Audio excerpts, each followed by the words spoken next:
Raleigh. First order of business, I'll call the meeting to order. We'll have the Pledge of Allegiance. I pledge allegiance to the flag of the United States of America and to the republic for which it stands, one nation, under God, indivisible, with liberty and justice for all. Debbie Jones coming down for the town meeting discussion. Hi, Brett. This meeting is being video and audio recorded and televised live on Raleigh Community Media. Oh, we have a picture. Okay. Very good. We'll aim for 7:10 to 7:15. We'll have public comment. We have a 7:15 appointment with Larry Berger from Pink and Company. And why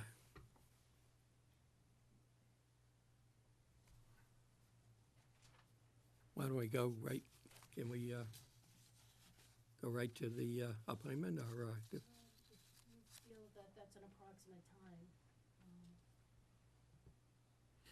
If you want to maybe take care of the general business. okay, we'll go to general business. General business number 1. Scott A. Dumas, Chief of Police, March 29th, 2018, Board of Selectmen, Town Hall, 139 Main Street, Raleigh, Mass. 01969. Dear board members, I hereby recommend the following appointment to the Raleigh Police Department. Effective April 3rd, 2018, Melissa Stasic, per diem dispatcher. Respectfully, Scott A. Dumas, Chief of Police.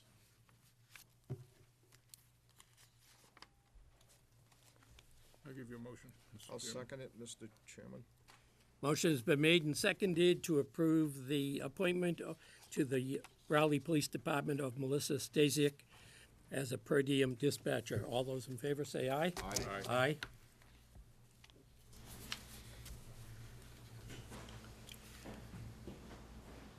Oh, business 1. I'll give you an update on Yeah, do the. Update on the fire station, police station addition project. Yeah, Mr. Chairman, we've been meeting weekly with a contractor at the site for construction meetings. As we all know, the weather in January and in March was horrible, so we're probably 3 weeks behind in terms of the construction schedule. The road for the Little League fields was supposed to be open as of April 1st.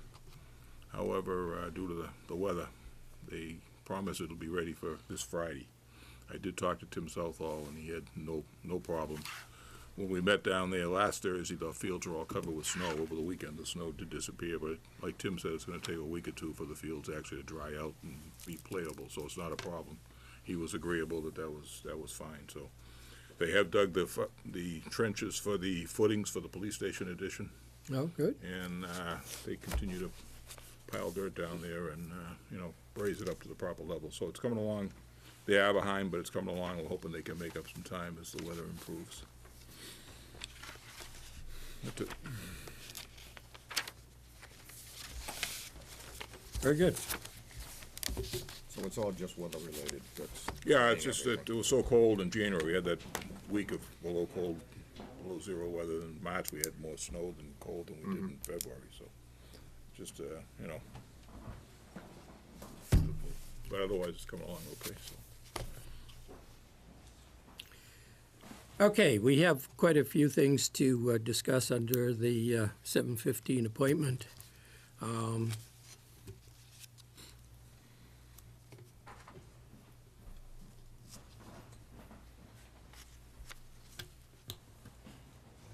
see. Let's start at the bottom and work up. FF&E to furniture, fixtures, and equipment and technology procurement. Larry? There's a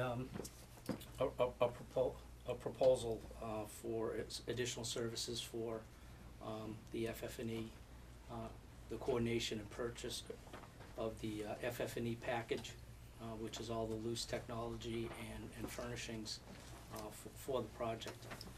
It's a it's a piece of the project that did not make it into the initial budget through oversight, and the proposal is to issue an additional services request, or sign off on additional services request with the architect for the services, and the cost for that portion of the project would be taken out of the contingency portion of the project, which is there for this type of occurrence. Right? Well, I think this proposal was already presented to the board last week, and I think Do you have any comments too? it was rejected. Yeah, I guess I'm here because I'd like to ask you to reconsider that. And the reason for that is that I think we have a genuine disagreement, in terms of what constitutes basic services and additional services. And, I think those things happen. Ultimately, I can tell you that we never priced it as a basic service. We always assumed that that was going to be something that was going to be additional service. But as Larry said, we didn't get that in there. But that doesn't mean that the work just isn't going to happen and that, it shouldn't be paid for. And ultimately, back in, I think it was actually June of last year, right after we were going and getting the budget arranged, we became aware of that and we flagged that and we said we should make sure that we reserve $100,000 in contingency because this is going to come around again.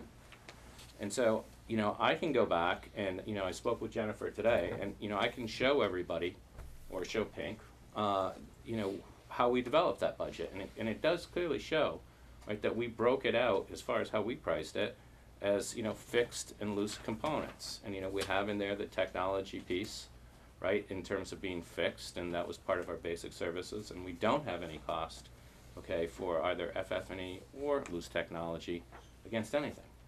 And, we actually believe that it is an additional services because I think, as was pointed out last week, the contract is silent, to that end. It goes and it talks about many things in the contract, and, it does outline a whole bunch of things with respect to basic services as it relates to FF&E and technology. And we don't take any issue with that. We absolutely understand that we have to provide that portion of the service, and we have.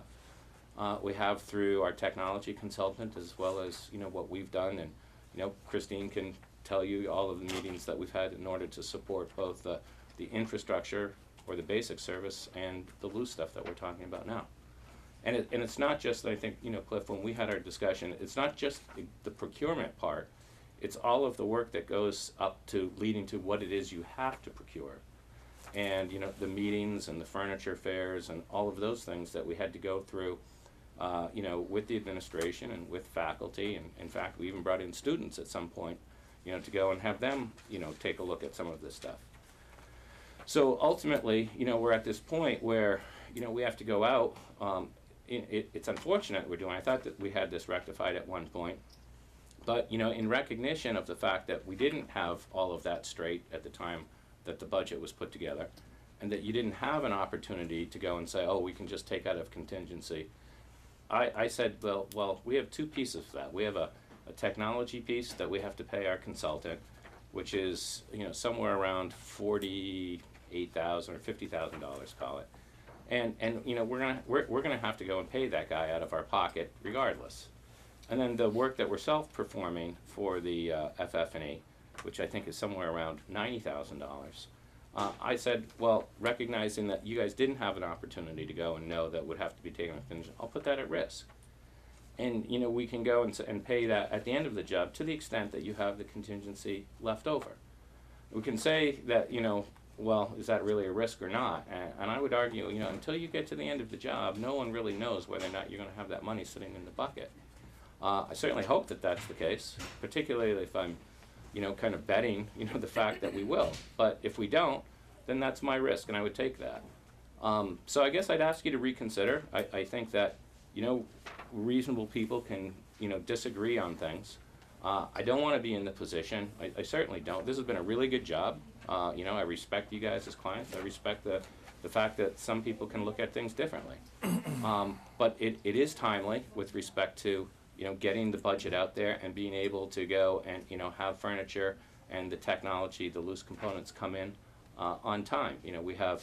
It's complex in the sense of how it's set up because there's different phases, there's different parts, and I think that there's room for, not necessarily tying all of those things correctly. So we can't get into that now, but, I'm more than willing to sit down with Pink and show them, the budget that we had and go through all of that. So I guess I respectfully I'd ask you to reconsider that. Based on the vote that was taken last week, what would be the consequences of? Well, I think as your attorney outlined, he said basically you guys have a couple of different ways to look at this.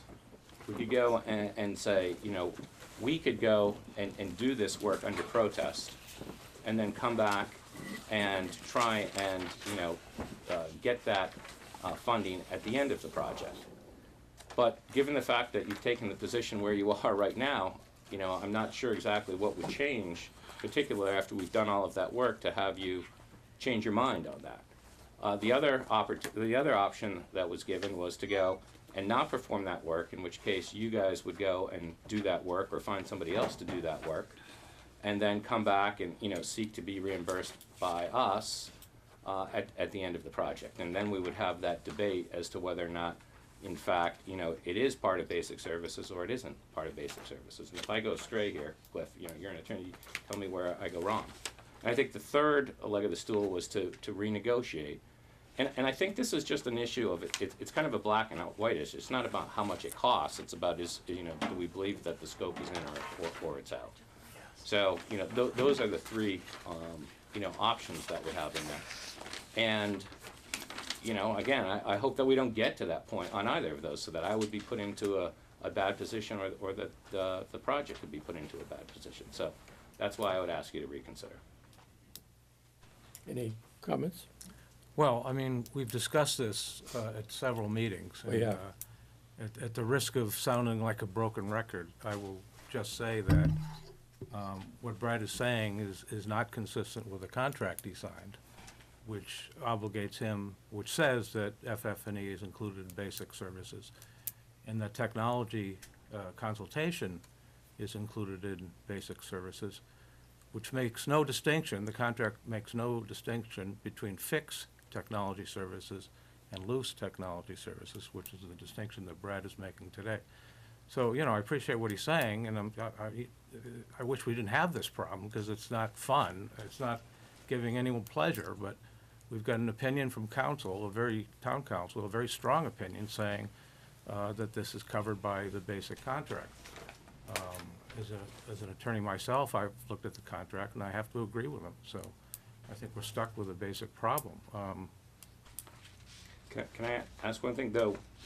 When it goes and talks about, the basic services, it does, and we talked about this, outline a number of different components associated with FF&E and technology as part of basic services. Nowhere in there does it talk about any type of loose procurement or any type of loose. You would think that somewhere in the 20-some-odd pages of the definition of the scope, because I agree with you, I think it's silent, in terms of what says is basic or what is loose. However, it does go into an awful lot of detail in terms of, what these various things are.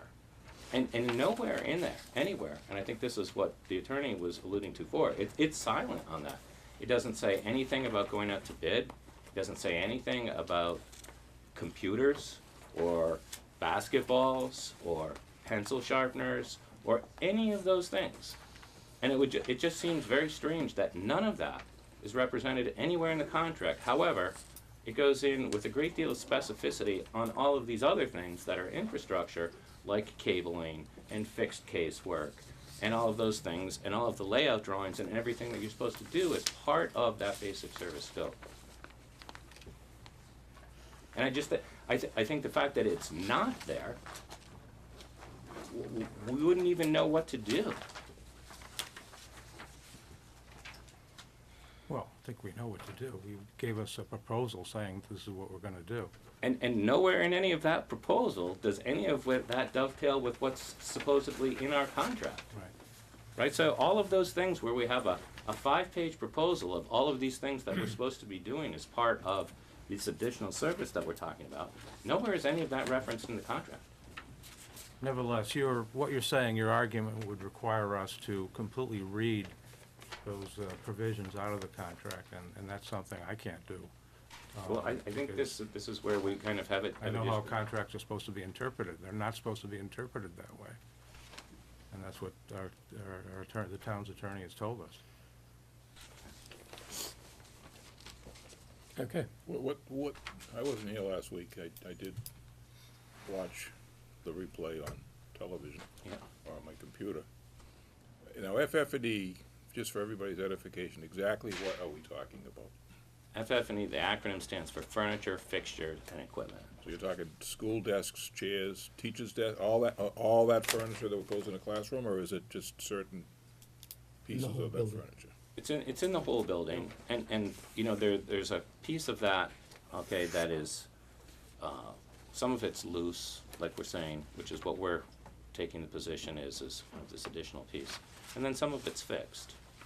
And the fixed part, okay, is identified very specifically in the contract. Well, not in the contract. No, in the contract. Well, I disagree with you there. Well, those were all the sections that I showed you that were highlighted in there when it talks about built-in casework, okay, cabling, infrastructure, all of those things are included in the contract in section 7. So then what do so you get all the furniture. Fixtures is like light fixtures and those kinds of things, or what are we talking about for fixtures? Light fixtures, okay, there would be part of the basic service or Okay. infrastructure component. It's basically screwed in. So those things are fixed. When we talk about, you know, furniture, Those are somewhere else in the those are covered, are those covered as part of this? we carried that, okay, as part of our basic service. So what are the fixtures then, like sinks and toilets and? No, sinks, those are plumbing types of items.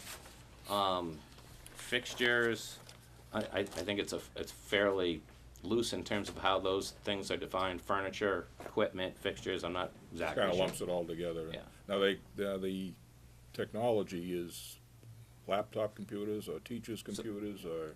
All of that, plus, you know, there are a bunch of loose switches, there are certain software components, and all of these things, okay, we wouldn't even had knowledge of what those things were when we originally went out and bid the job.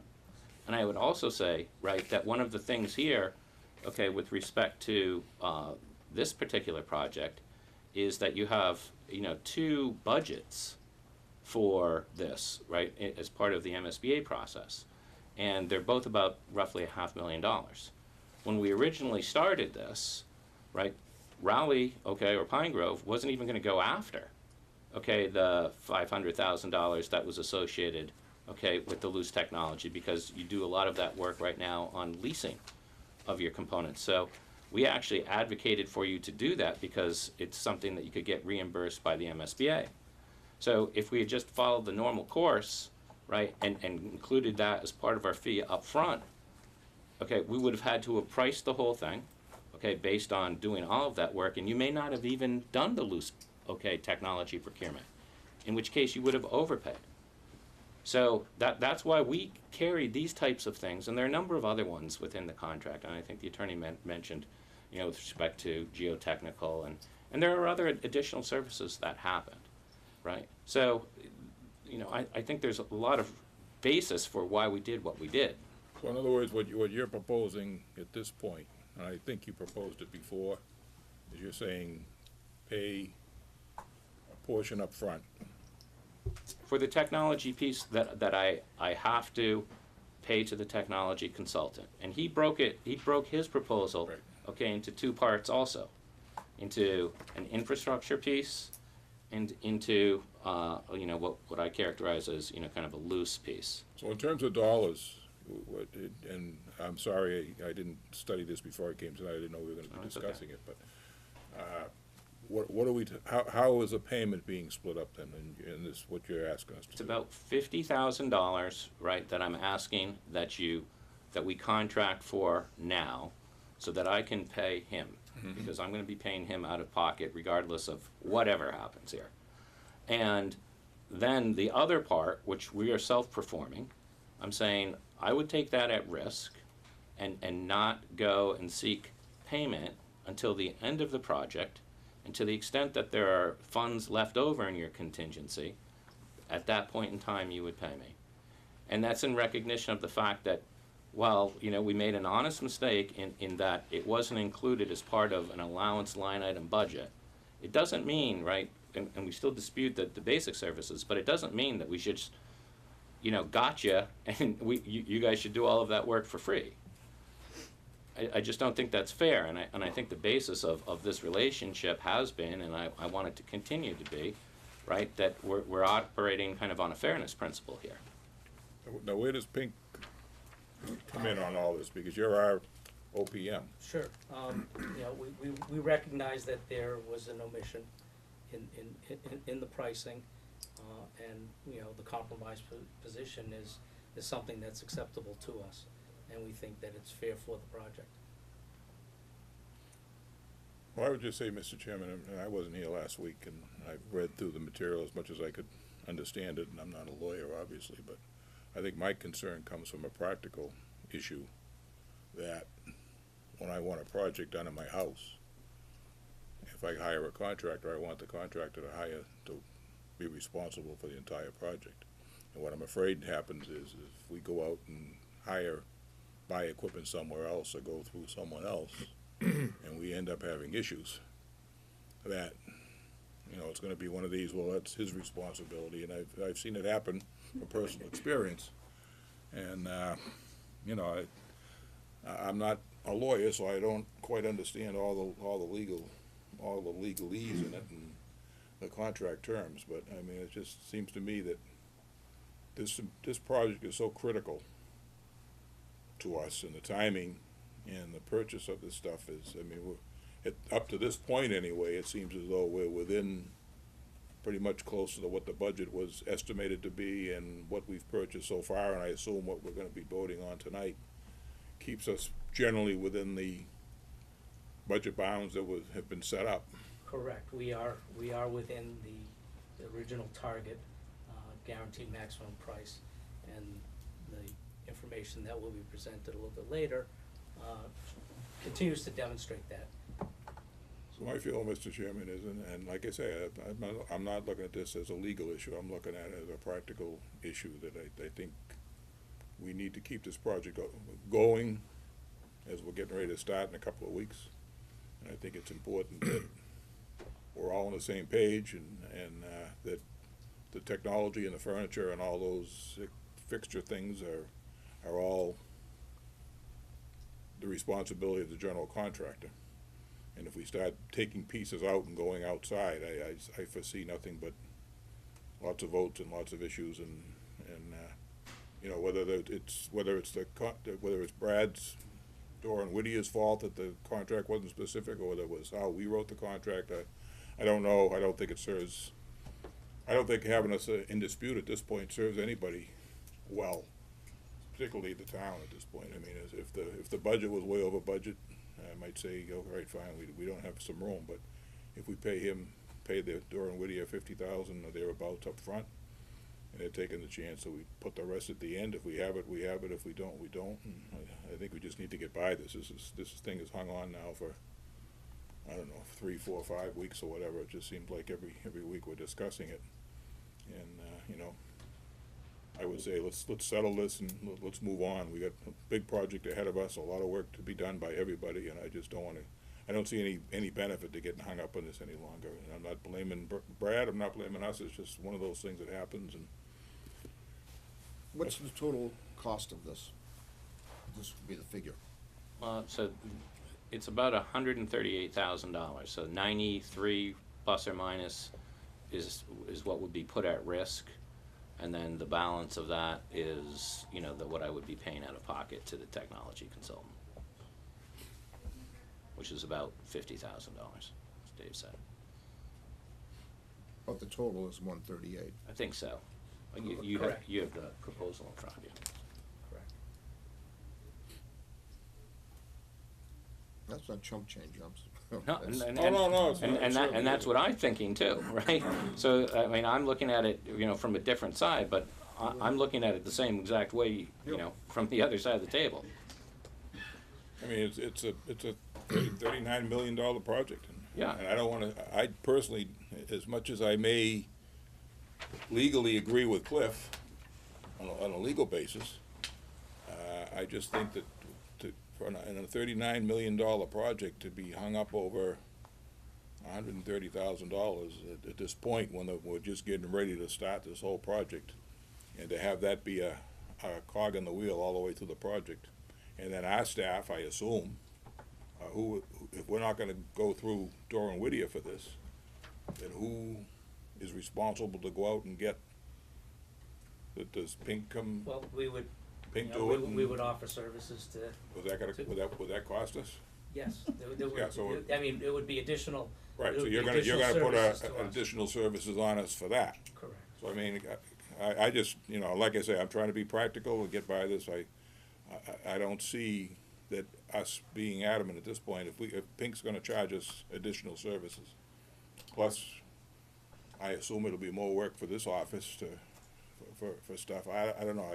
I think I just soon see us settle it, let's move on, and let's get this thing out of the way and stop talking about it. That's my attitude. Now, whether the board wants to agree with that, that's fine. But May I ask I've a seen too question? many projects where you start splitting things up. I mean, I'm working on the police and fire station as the chairman of that committee.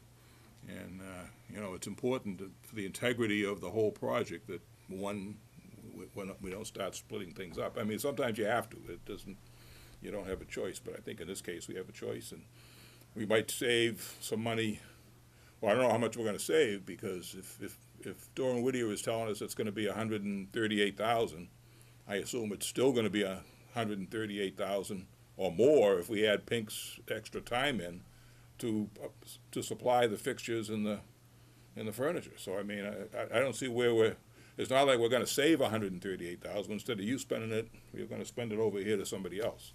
So we're gonna get all discombobulated. Well, the idea is if we went ahead and did the project on our own, there would be a lawsuit at the end. We would assert a claim against Doran Yeah, Whittier. right. So, But- you know how I feel about litigation. It's very expensive and I mean, time we've been involved in many litigations, and 9 times out of the 10, we end up settling, and for everything we put into it, we get nothing out of it, very little out of it. I mean, to me, it's the success of this. We've worked on this. Joe and I have been working. We started this quite a while back when working with the superintendent's office and the principal. She's here tonight, Ms. Nealand, and this has been a long project, and to get hung up over what I don't see is any savings. We're gonna spend it with you, and whoever else we're gonna get the material from, so what are we saving? Yeah, if we're gonna sue in the end, that's fine, we'll be in 3 years in court and all kinds of lawyer fees for that, so it's not worth it, not for 130, if we're talking a $500,000 or $1 million, it might be worth it, but for 138,000, I'm sorry, but I just don't see that it's worth haggling over any longer. Yeah, Joe? May I ask a question? Mr. Parrott? Yes. Okay. My question is, how many months behind schedule would this put us if we had to go the other route? I'm not sure how many months, but it would. 3 to it- 6? It would be a hiccup that, we would need to, It would definitely affect it would, the it would, phase it one. would, it would impact the phase 1 schedule, correct? Timing is critical here. I mean, we're trying to. Which squeeze starts it. in 2 weeks. Actually, 2 weeks up today? Yeah, 2 weeks from today, correct. So that's, I don't know what anybody else has to say. Like I say, I'm not particularly happy settling this way, but I think on a practical basis, I don't see what alternative we have. Bob? We'll be going against town council's advice. That's the whole thing sticks in my craw, I'm sorry, it does, it just, as Cliff was saying last week, I think it sticks in Cliff's craw, and you have a contract, and as I was mentioning, if I was going out to buy a car, and, I made a contract with somebody, and the car shows up and there's no front seat, I'd be a little upset, It's,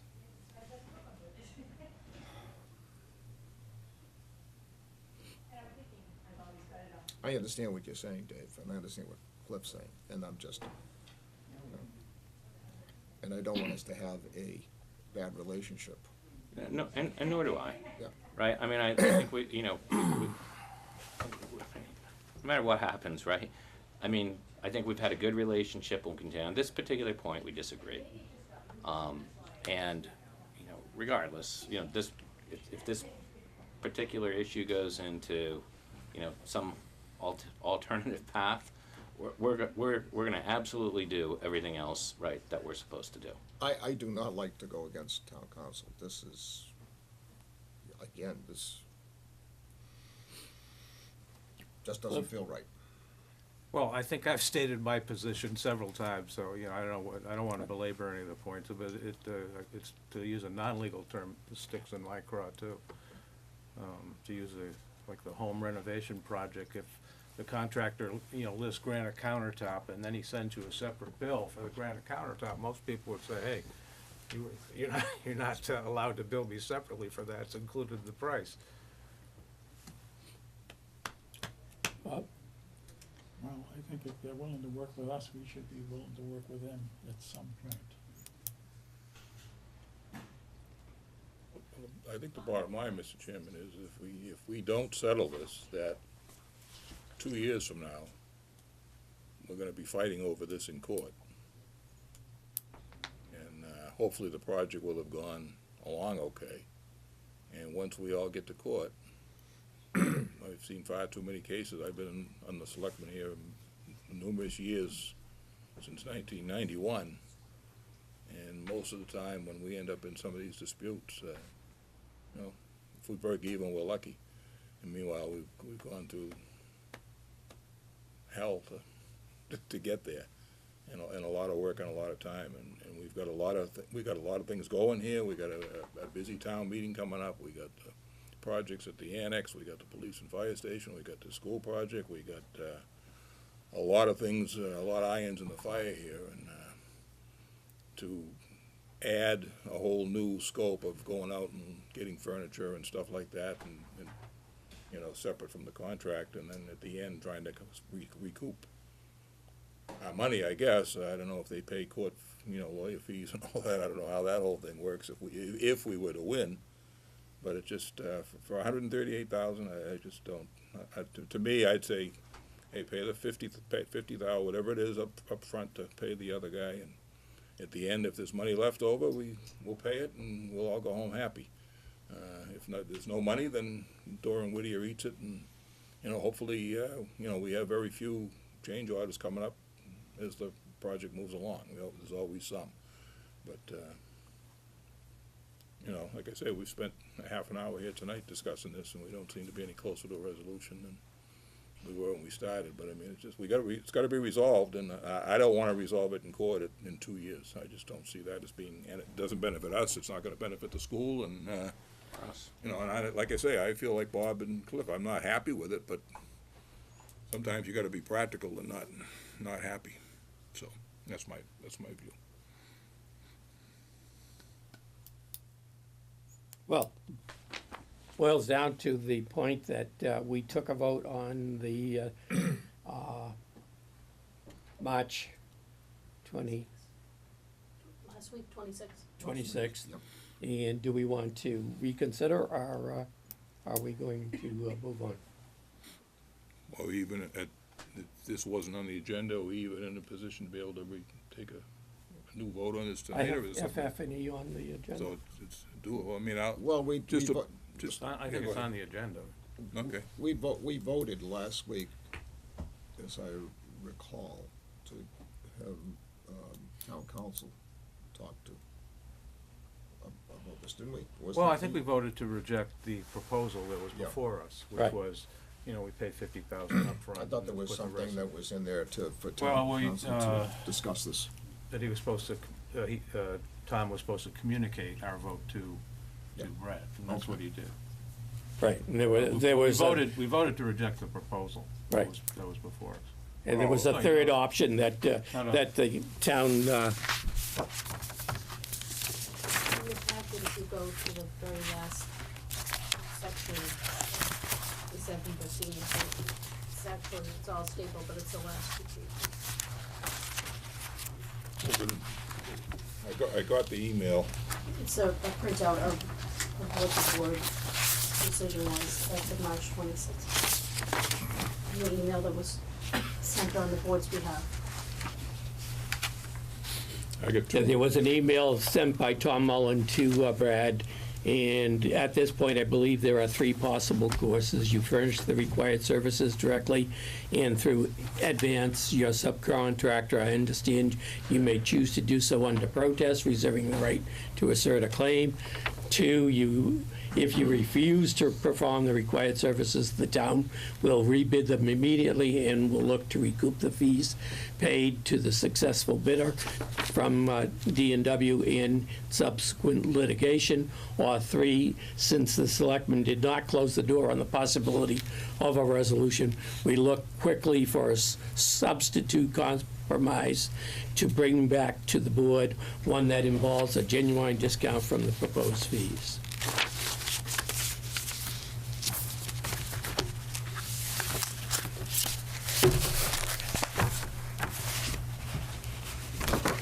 So are we ready to move on and close the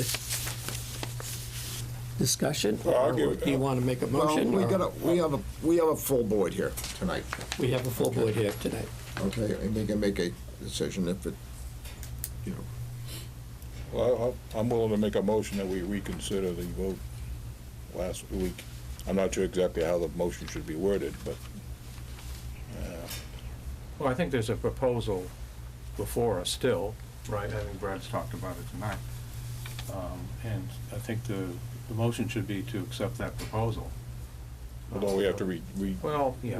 don't we have to go back and rescind the previous one and then I vote a new one? I don't think we there's a have to. requirement to do that. I Well, we may not vote that anyway, so Always- yeah. depending You on can the vote always, comes out. The board can always change its opinion on something like this, it Yeah. seems to It me. was, I just don't want us to make a decision and then next week somebody comes in and says, oh, we should have done it the other way, that's all. No. Motion? I'll give you a motion to accept the proposal of pink, 50,000 up front, and the remaining, and like I say, the exact terminology, I may be not exact, but Well, so technology service consultation FF&E. fee is up front, and the FF&E would and the be. remaining amount to be Paid at the end paid if at the there's- end, subject to available funds from Right. the would contingency. would that be the compromise? Well, I think that's was the That's the only from compromise last offer week. before us, Yes, yeah. Yeah. Yeah, that's the that's the compromise. compromise. Yeah, that was the one. such as it is. And I apologize for not being here last week. It was, Do we have a second? unavoidable. Second. Motion has been made, seconded. Any further discussion?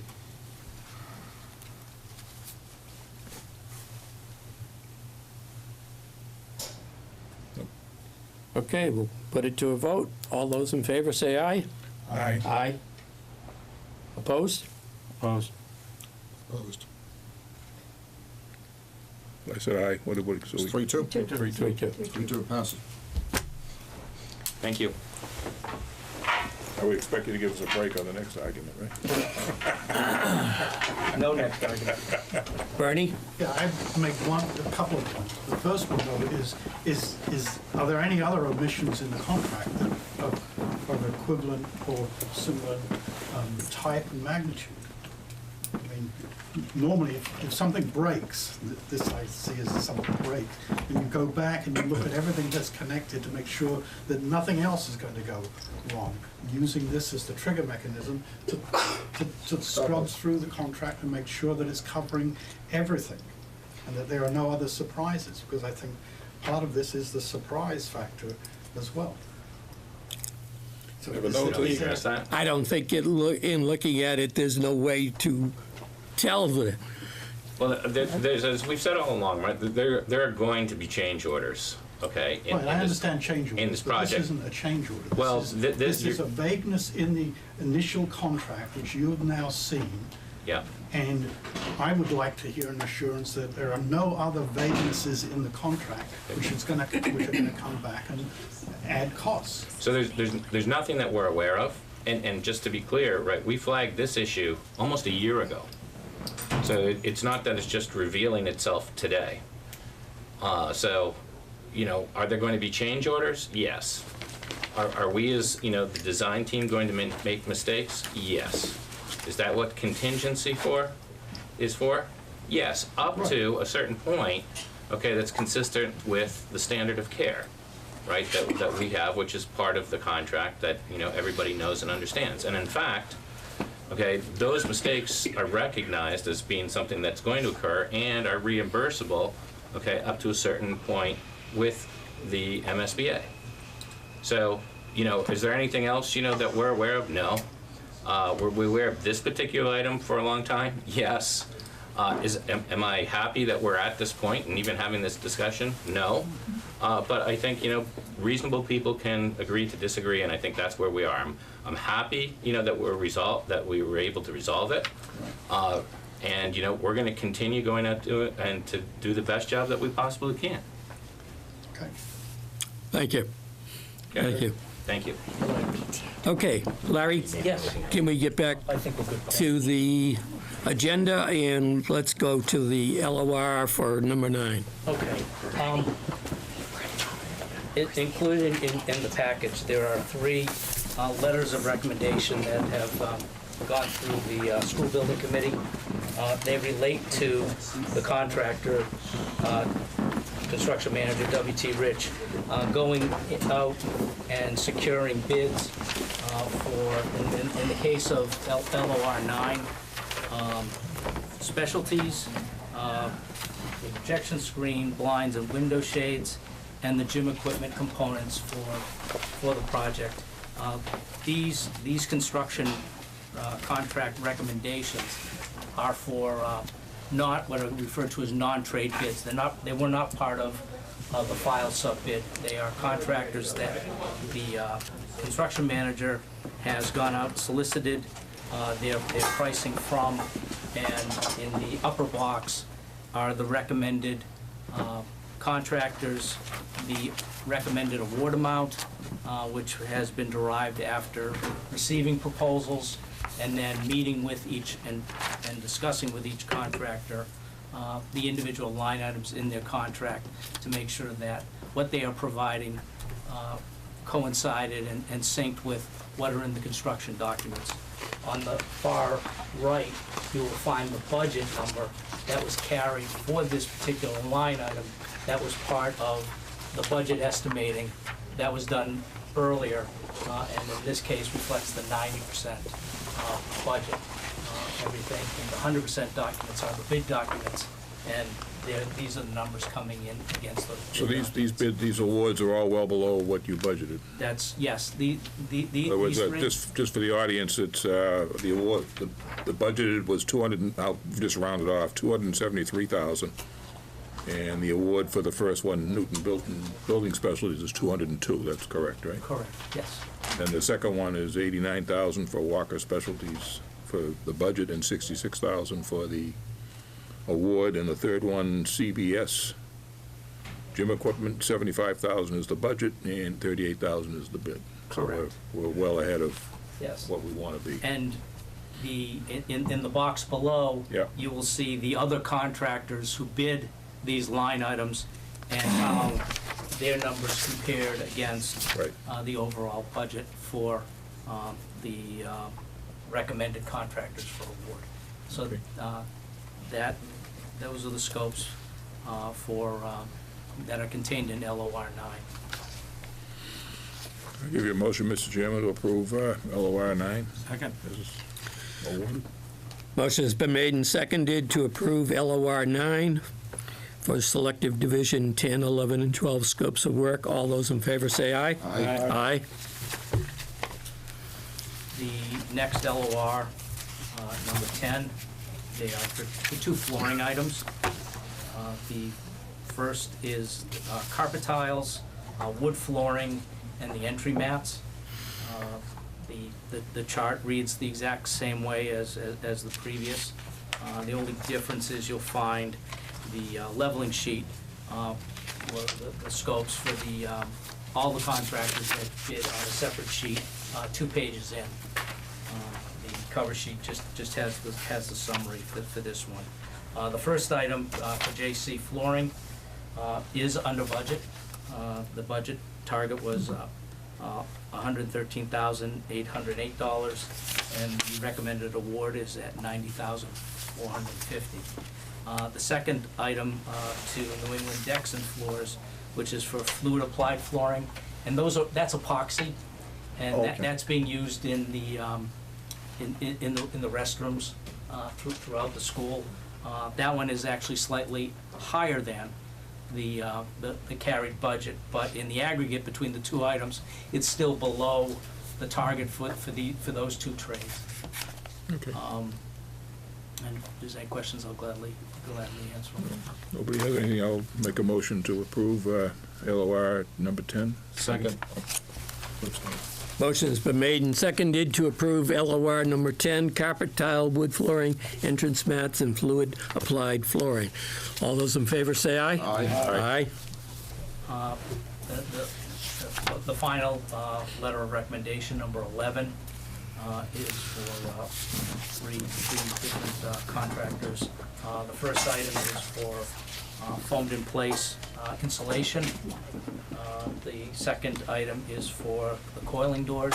These are the roll down doors that will be in the cafeteria. And then the last item is for wall covering and digital printed wall coverings that will be lining the entrance and the hallways of the school. It's part of the theme that Doran Whittier and their design folks, interiors, have come up with, that takes the tree theme of Pine Grove and carries it throughout the project. You'll notice that in each case, each of these awards is slightly below the target estimates. Okay, it's 63,240, 20,425, and 49,648 for the award amounts. I'll give you a motion to approve those, Mr. Chairman. And, just one other thing, and then the leveling sheet with all the other bidders is in the third page of the document. Have a second? I'll second. Motion's been made and seconded to approve LOR number 11. All those in favor say aye. Aye. Aye.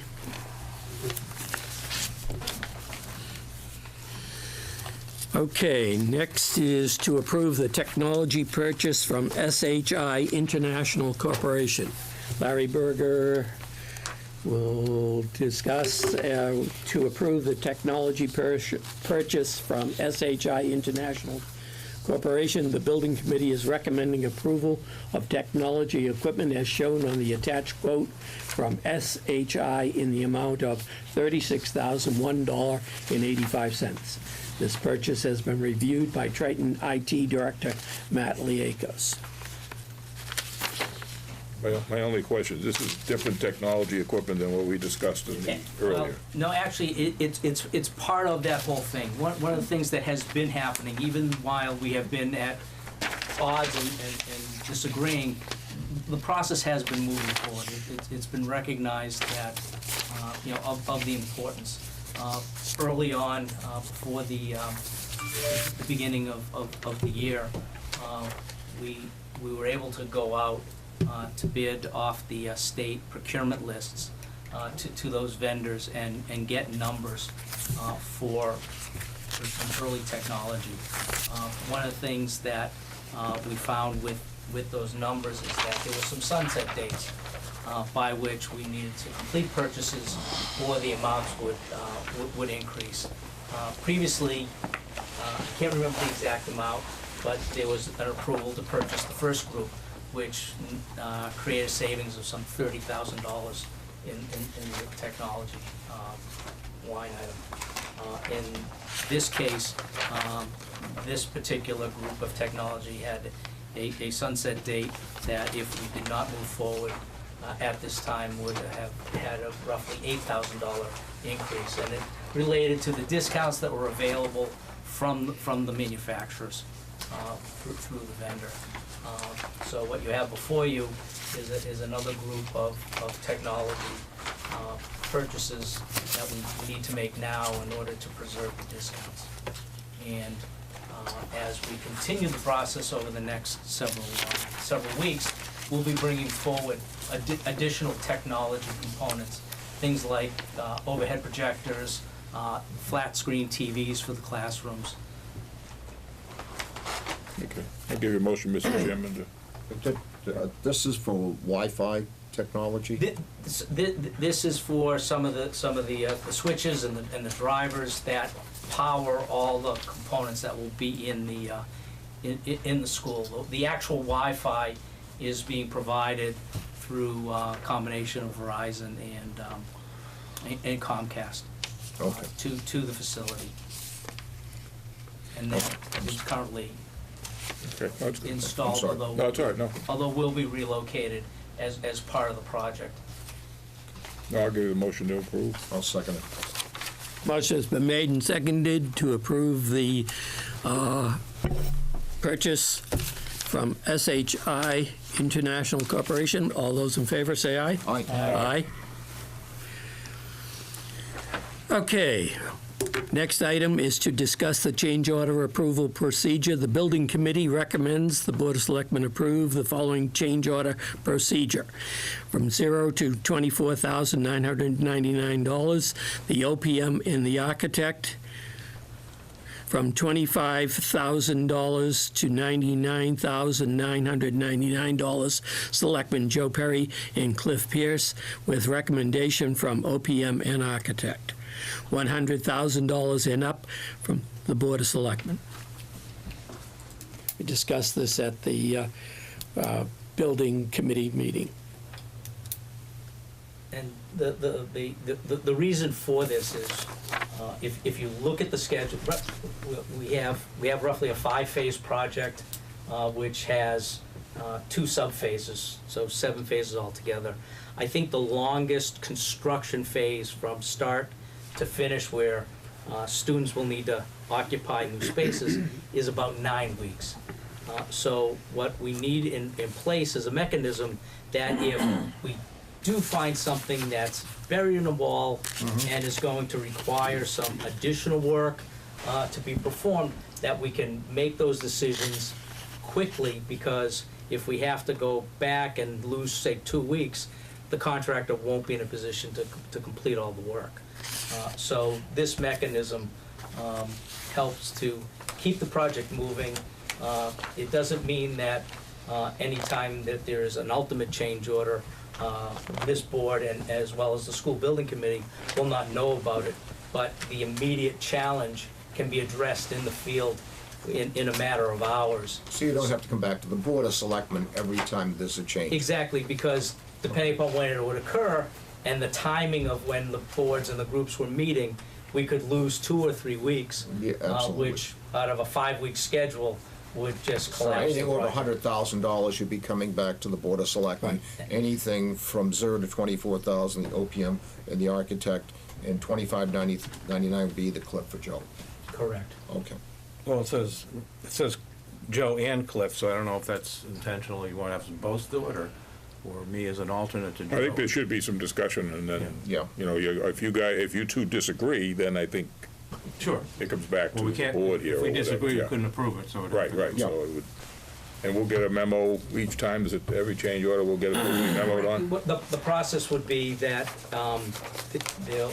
any of these issues that arose, they would be part of the subject of our weekly construction meeting, of which Joe, as well as Christine Nealon and Chris Walsh, and Cliff Pierce. Cliff, are going to sit in on, so that it might not be within the hour of it occurring, but it would be. Right, in other words, a timely, Within the process, and then the actual change order and the paperwork that is developed would go through the normal procedures of being put together and signed off on. I think And it's then a- ultimately presented as part of the requisition. okay.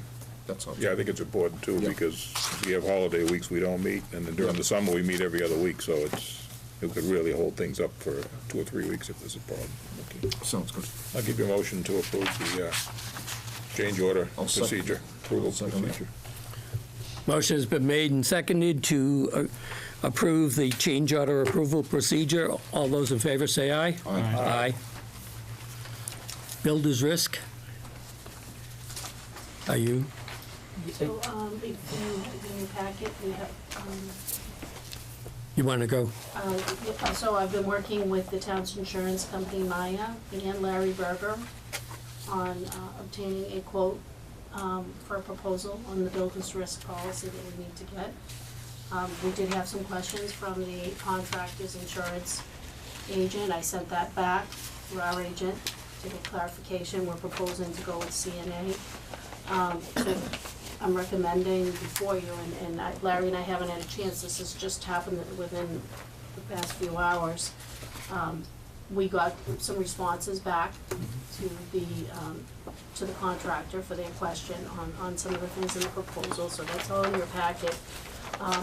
I'm recommending that we go forward with the CNA proposal. There was one question on the mold coverage that the contractor was concerned about, so we have the ability to extend that limit from the $250,000 to the $500,000 for an additional $2,500 additional premium on that.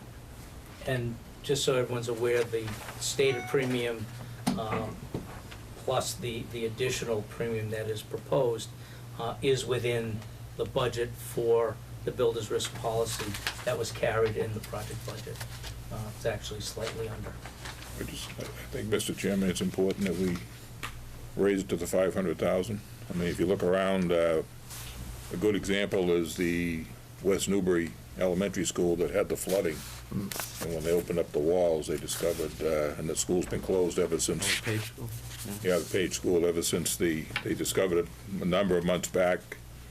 And once you get mold, you gotta move everybody out. I think it's for $2,500, it's well worth, especially if it's within the budget, if allocated, it's well worth having the extra money in there to It cover is. that. I mean, it's not gonna keep us from being disrupted if we find it, but at least we got a better coverage in terms of paying for the remediation of it, right? Correct. If you've done any building, you never know what's in the walls. Absolutely. Until you and- take and down the with- wall. And with the history of that I've been seeing in terms of involvement with the schools, with starting this project, there's been several events where there have been roof leaks and Yep.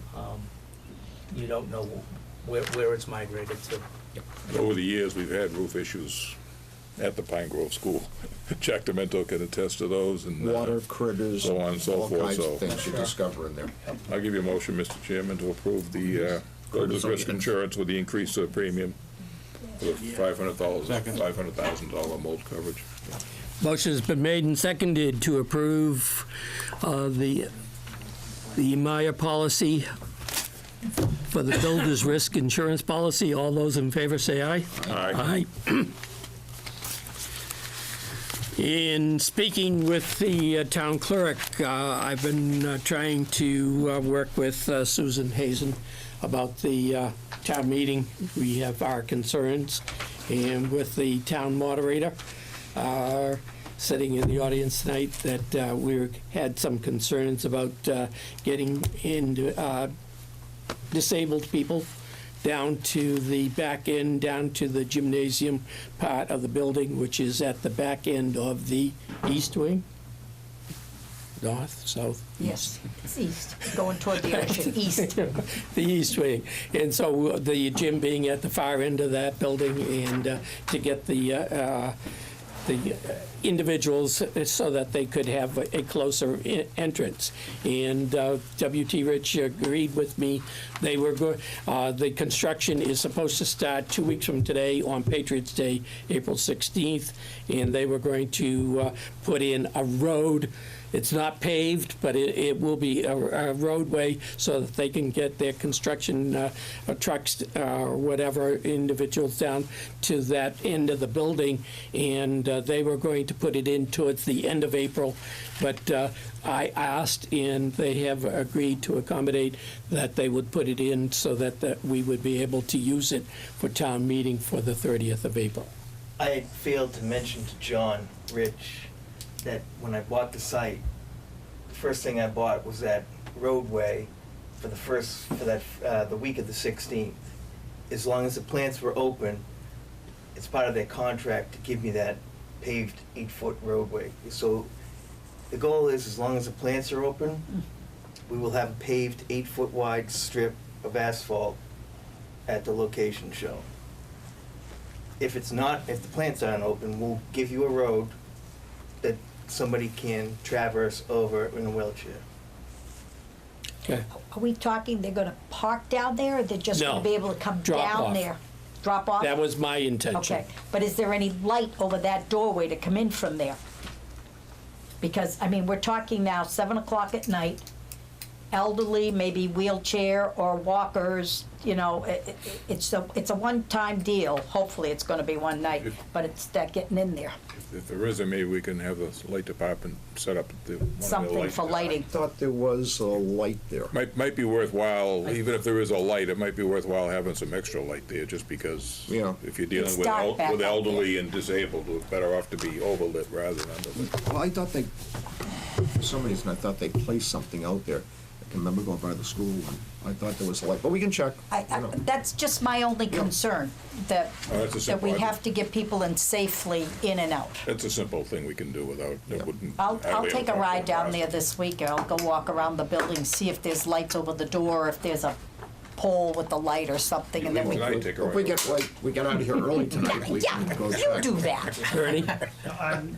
We had a discussion of this in the water department, and I believe the highway department has some LED lights, which Yes, they do. will just essentially portable and its own generator. Yeah, they're that can be freestanding moved down. LEDs. We can work that out one way Well, or the not, other. Okay. they're halogens, aren't they?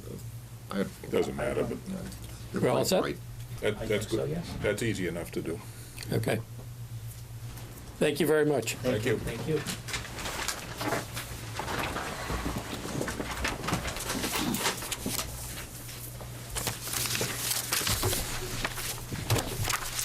Okay.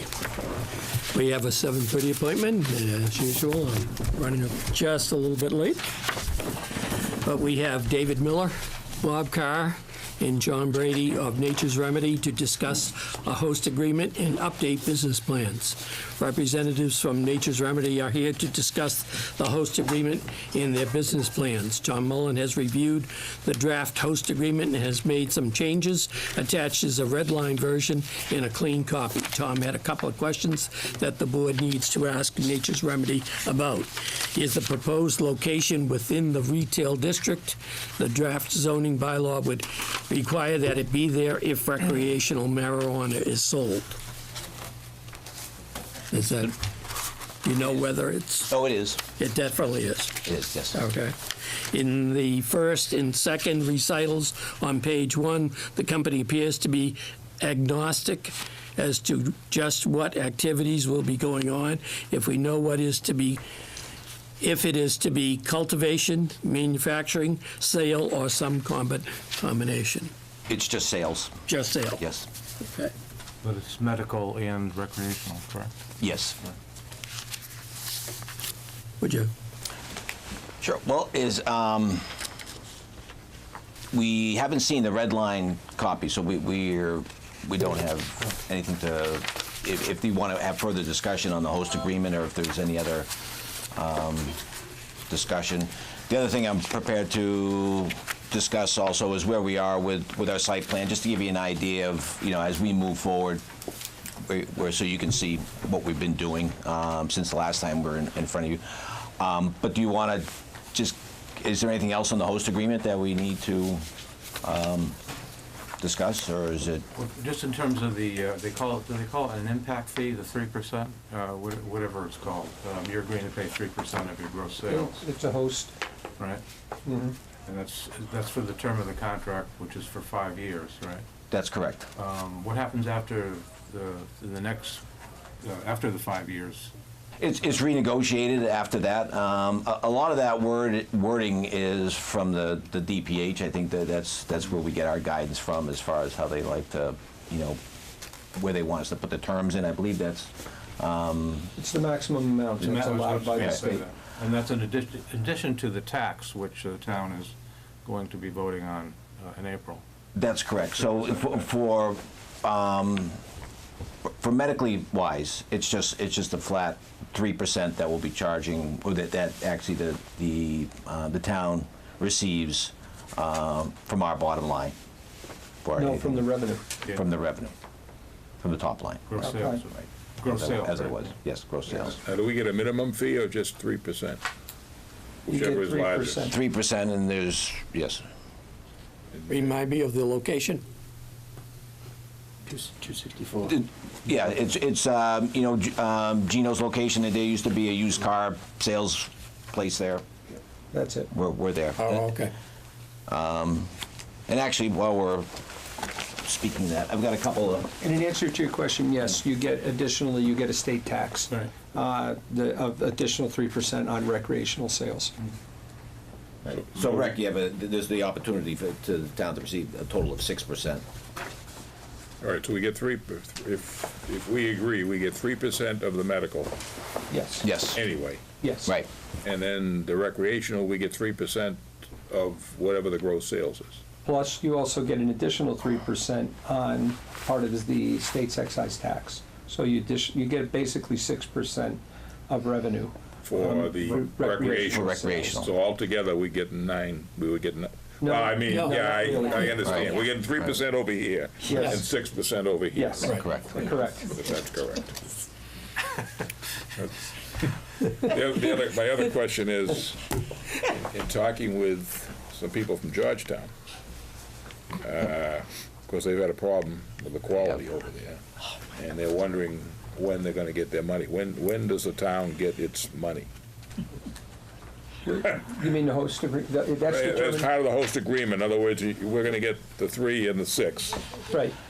Do we get that Okay. by January 31st or December 31st, or how do we make sure we get our It's money? in your Because Georgetown's having a It's in problem the collecting It's the in your money. community host agreement, Yeah. determining when you get paid. Okay. Now, The the first state day of will- the 14th month, You wanna following the answer? date. Yeah, I can just you tell begin what- dispensing. What about the state The one? 14th month? Remind me. Yeah, and then it's each year, On the anniversary. it's each year thereafter, so.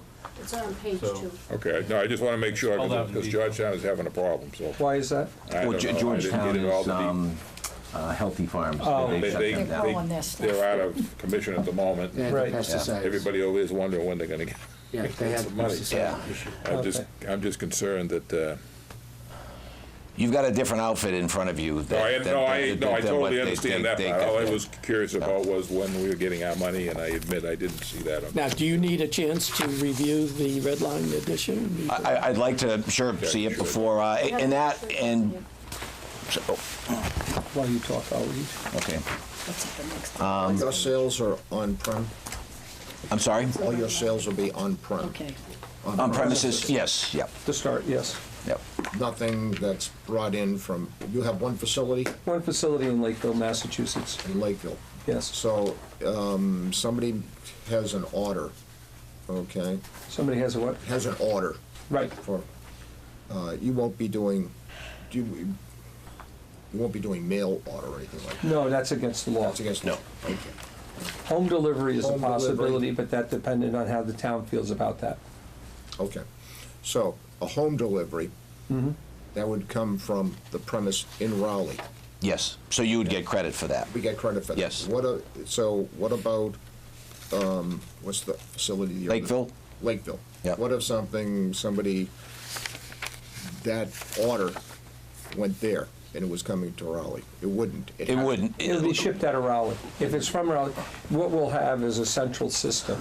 Okay. If it's home delivery, and they either call it in or they can enter on the computer, and it would be, if it's from Raleigh, it'll be distributed. Nothing will come out of Lakeville. Nothing comes out of Lakeville. It will, but not for But where only- you have a store within a radius, we wouldn't deliver. It'd only be like the western part of the state where we don't have a store.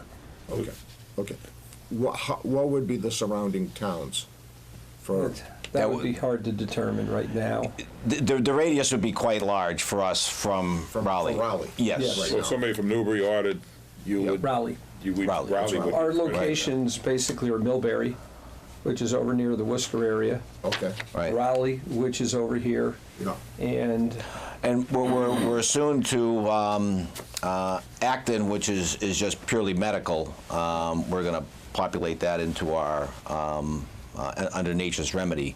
So those are a fair distance away. I think that's we have nothing over on this side of. Okay, I think it needs to be spelled out, the towns, surrounding towns, what towns would be Lakeville and which would be for Raleigh facility for sale. So Okay. that we would know, so it's something, in the future, okay, we know that these certain towns around on the eastern side of Massachusetts are designated as Raleigh or. You know, come to think of it, everything would come out of these distribution centers. Nothing would come out of, we couldn't do it legally out of Lakeville. Okay. So it'll all come out, originate out of the. It has to come out of your dispensary. Out of the dispensary and then I think distributed. that needs. Lakeville is our grow. It's That's your Yes. growing facility. yes, Right. growing, processing, extraction, all that. It's, Okay. So if somebody orders something from Lowell, I guess that's what you're getting at. That's what I'm Bob. getting at, If somebody yeah. orders something from Lowell, it's halfway between. They have to call the store, so it's whoever they call. They're either going to call. So if they they're gonna- call Raleigh- if they call Raleigh, it's going to come from Raleigh. If they live in Acton and call Raleigh, I'm assuming it's going to be Raleigh that sends it over to Acton, or What about if it's Lowell?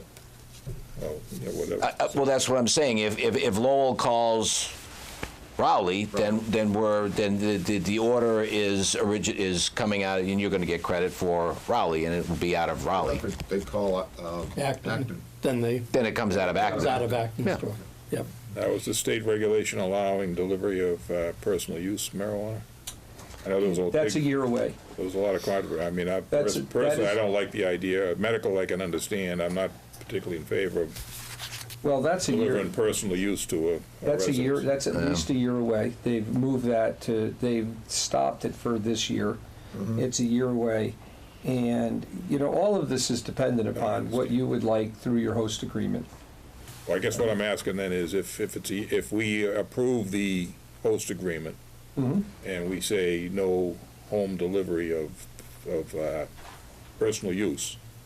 What do you mean by personal use? Oh, in other words, you don't need, anybody can go in and buy it. Yeah, I'm sorry, recreational Recreational. use. But that's a year away? I wasn't aware of The that. delivery is a year away. Delivery. So you can Delivery. begin selling and. Oh, no, selling is here, but you were asking, I think. Yeah, and I'm concerned about the home delivery of Yes, the that's a personal minimum use. of a year away. And I would just like to see something in the host agreement, or you have to come back to us, one or the other, Right. at that time when that's approved. I don't know how the state law reads in terms of, No, but if you wanted to put it in the host agreement that we would not do home delivery for recreational, we would be fine with that. And come time that we say, geez, you know, we'd like to contemplate that, we'll be back in front of you and we'll have a discussion and we'll talk about it. And we'll talk about, you know, is it a good idea or is it a bad idea? And What's Yeah. the target date for the recreation?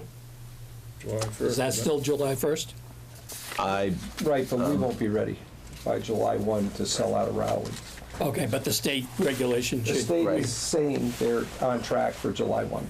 okay. But what we need to do is have a community outreach. That's our first step here, and that's to work with town management and to have actually town meeting with, and it's an outreach, and you have, and just in reaching out to the community and see if they want to come in and talk about it so they can have an idea of what we do, how we do it, you know, the security protocols in place, those kinds of things, and just talk a little bit about, you know, the dispensary a public and. hearing type situation. Yeah, and it's just to have a round table talk. It's not us getting up there, you know, and just doing a presentation. It's, you know, It's not a town meeting, this is. No, a no, it's Public hearing. it's a right. Public I'm sorry, hearing. wrong terminology. But yeah, it's one of the requirements for the DPH before you can continue on in the process for your.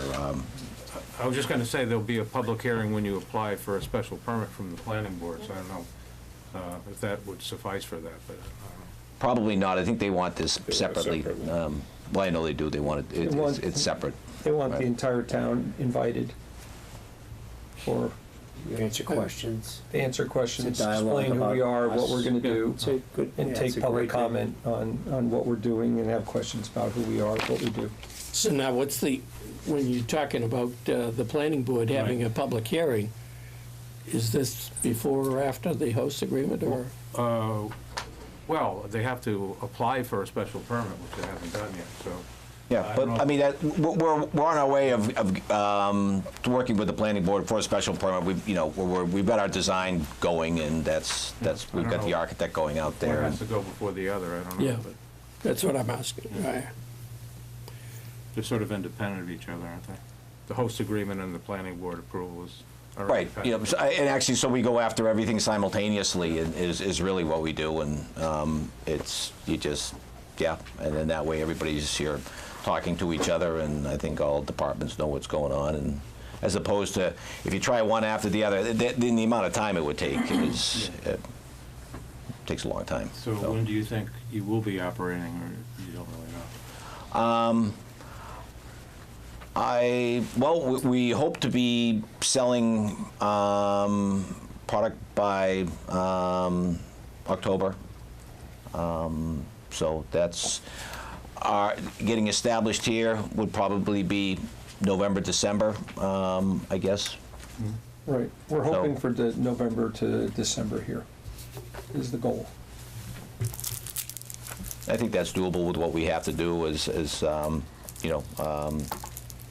we got work to do, but we're well on our way.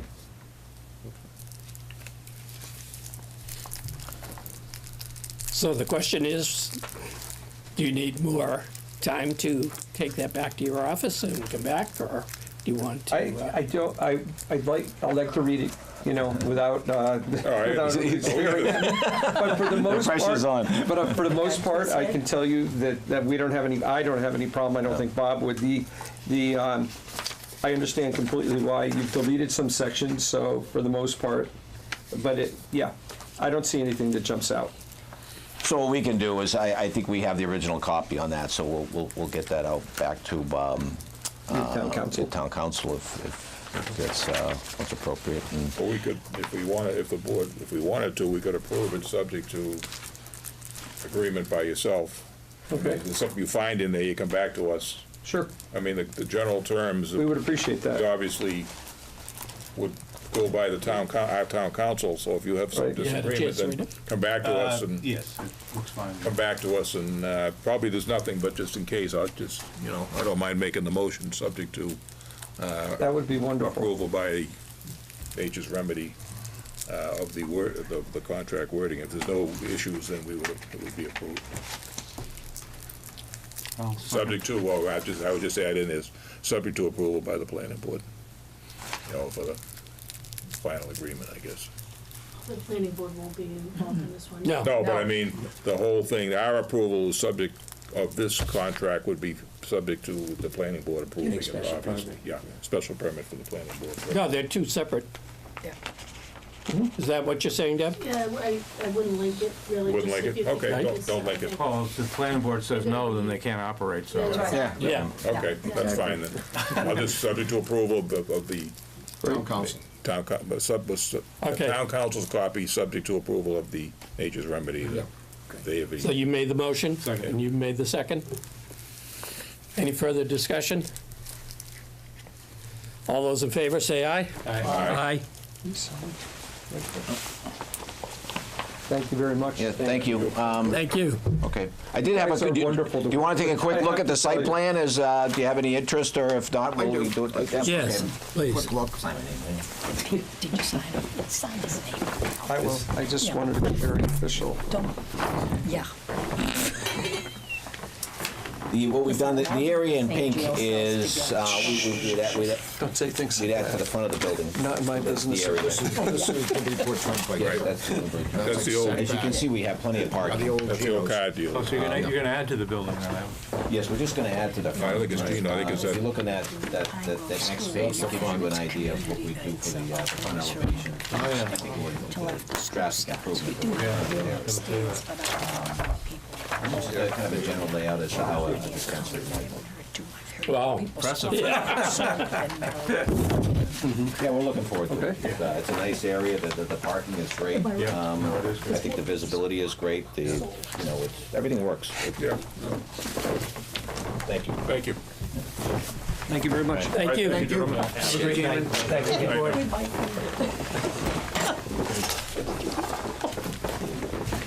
Okay, we have taken care of general business and old business number 1. So we will go to old business number 2, review special town meeting and annual town meeting warrant and approve final wording of the ballot question, which I assume is why our town moderator is here. Hi, town moderator. Yes, good evening. Mr. Chairman, would you like me to just kind of review everything in the same manner as we did last year? Sorry. No, I agree with Selectman, who is he? Selectman Snow, that we go ahead and, would you go through? So, You're gonna start with the yeah, special? Yeah, do that. That'll be the first in the sequence of the town meeting. The moderator is present this evening.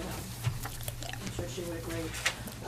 This will affect this fiscal year, a number of items. Yeah. Article 3, it's a $5,000 transfer to cover the cost of holding the town meeting, printing, mailing, other ancillary costs involved, I think, maybe the meeting room that we need. We're gonna take that from the unemployment line. We didn't utilize that line this year. Article 4 is that $4,868 that we need to pay the Merrimack Valley Planning Commission for the pictometry program, which is utilized by several town departments. Provides digital aerial photography for venues, locating utilities, locating wetland resource areas, and things like that. The next article is an appropriation of $3,000 to be added to last year's article for the library door opener. It was $6,000 that we appropriated last year, and that's not sufficient to cover that, and this is essential to provide an easier way of accessing the library for anybody in a wheelchair. So specified in the the following article is an appropriation of $3,800 to cover the cost of sending a police officer to the police academy. We had a retirement a few months ago, and so we now have a police officer who needs to go to the academy.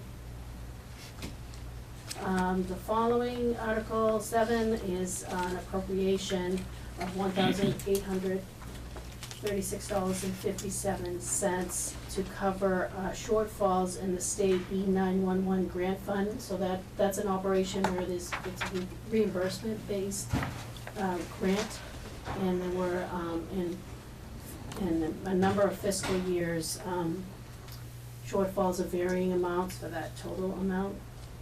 And passage of this article will refund that for those expenses that were covered by the state. Article 8 funds the police union contract for years 1 and 2.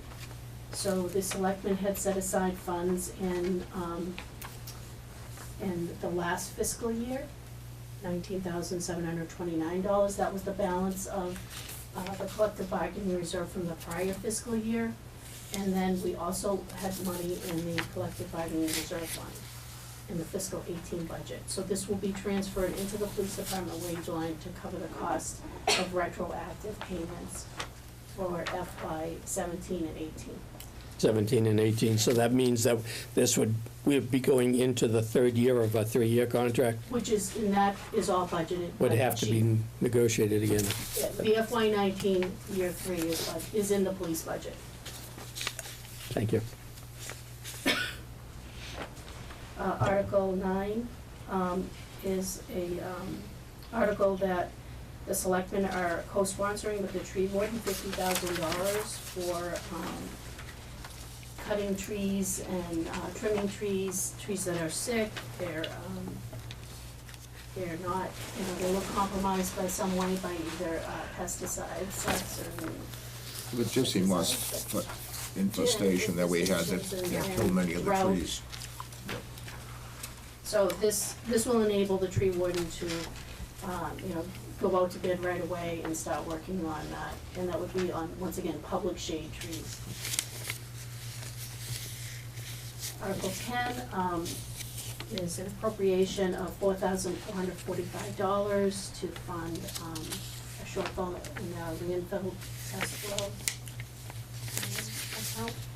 So I need to get another round of testing done this spring. And this has always been funded going back, Amy and I researched to 1998 to an article. And going forward in FY19, we're going to actually make this part of the budget because it is actually an essential part of the operating budget. Article 11 is one of a series of repurposing articles. So when we have balances from capital projects, the treasurer works with the bond attorneys and seeing what we can match closely to use some of those balances up and direct them for other similar purposes. And so we're seeking to repurpose $10,467.62 to be used for the purchase of the town hall and annex security system and also the fire alarm system upgrade that the fire chief recommended. And the fire alarm piece of that will also be covered for the library, the highway, Plantation Drive, and the current fire station.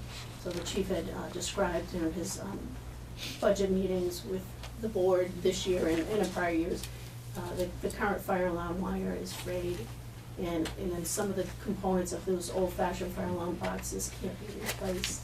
They're not made anymore.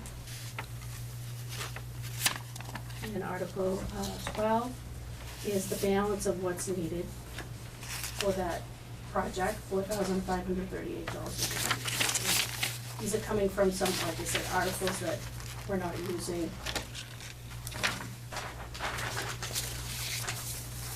Article 13, this is $10,000. Once again, a repurposing of balances to repair and repave the town launch ramp. So we do know that there's right now a very large pothole on there. It hasn't been done in 20 years, and it's eroding. So this this article will give the harbor master the funds necessary to repave that, repair it, and make it safe. Article 14, $3,967.62, and this is part of the cost for the project that we're talking about in this office, the hallway, my office, and back into the personnel office. And that is, once again, that's part of the cost, so we're estimating about $9,000. And the FinCom asked legitimately lastly, like, how, that's an awful lot, but part of it includes the moving company. And so there'll be a company that actually has to move some pretty heavy furniture out of here and file cabinets.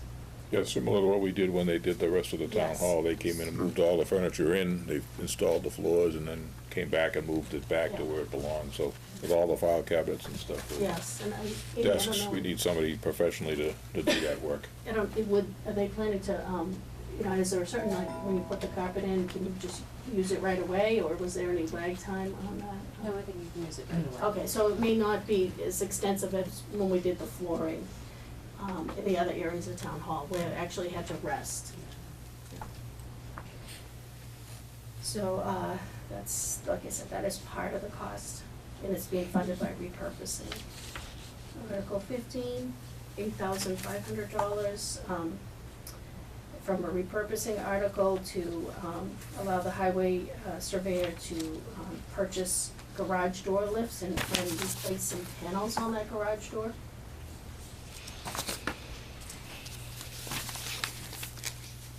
Article 16, another repurposing, $2,723.29. This is to go towards the purchase of a trailer for the harbor master's 21-foot Boston Whaler patrol boat. So that's about a $3,000 purchase, so this will clean up some balances that we have on the books from prior articles. And, right now, he's renting the trailer for the boat, so this was the donated Boston whaler boat. That is the main patrol boat for the department, and he needs a trailer, because he does have to return the rented trailer by the end of this month. Article 17 is, the annual capital, article. We're seeking a total of $156,500, and that's broken down by our categories of technology, departmental equipment, and facilities upgrade, and so we're seeking $87,500 for the, as part of our IT replacement program and upgrading program.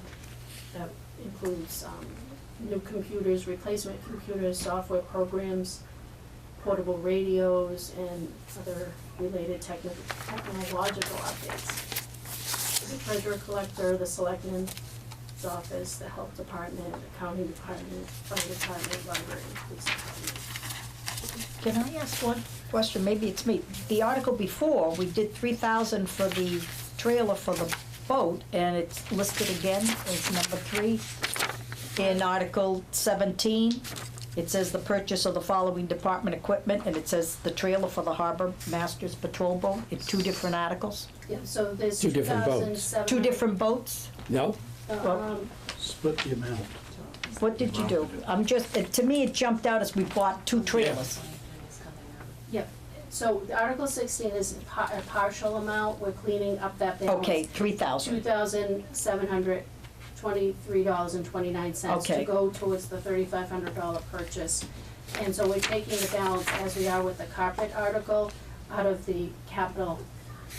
Okay, Only because we're trying to look at the money that's on the books, and I know it's confusing. right, so and they're funny indirectly, amounts of money. you don't have the amount, so It's in this a- is going in this one, plus whatever else Yeah. we need to get it, So the explanatory note under Article 16 says the balance of the fund is approximately Okay. 800.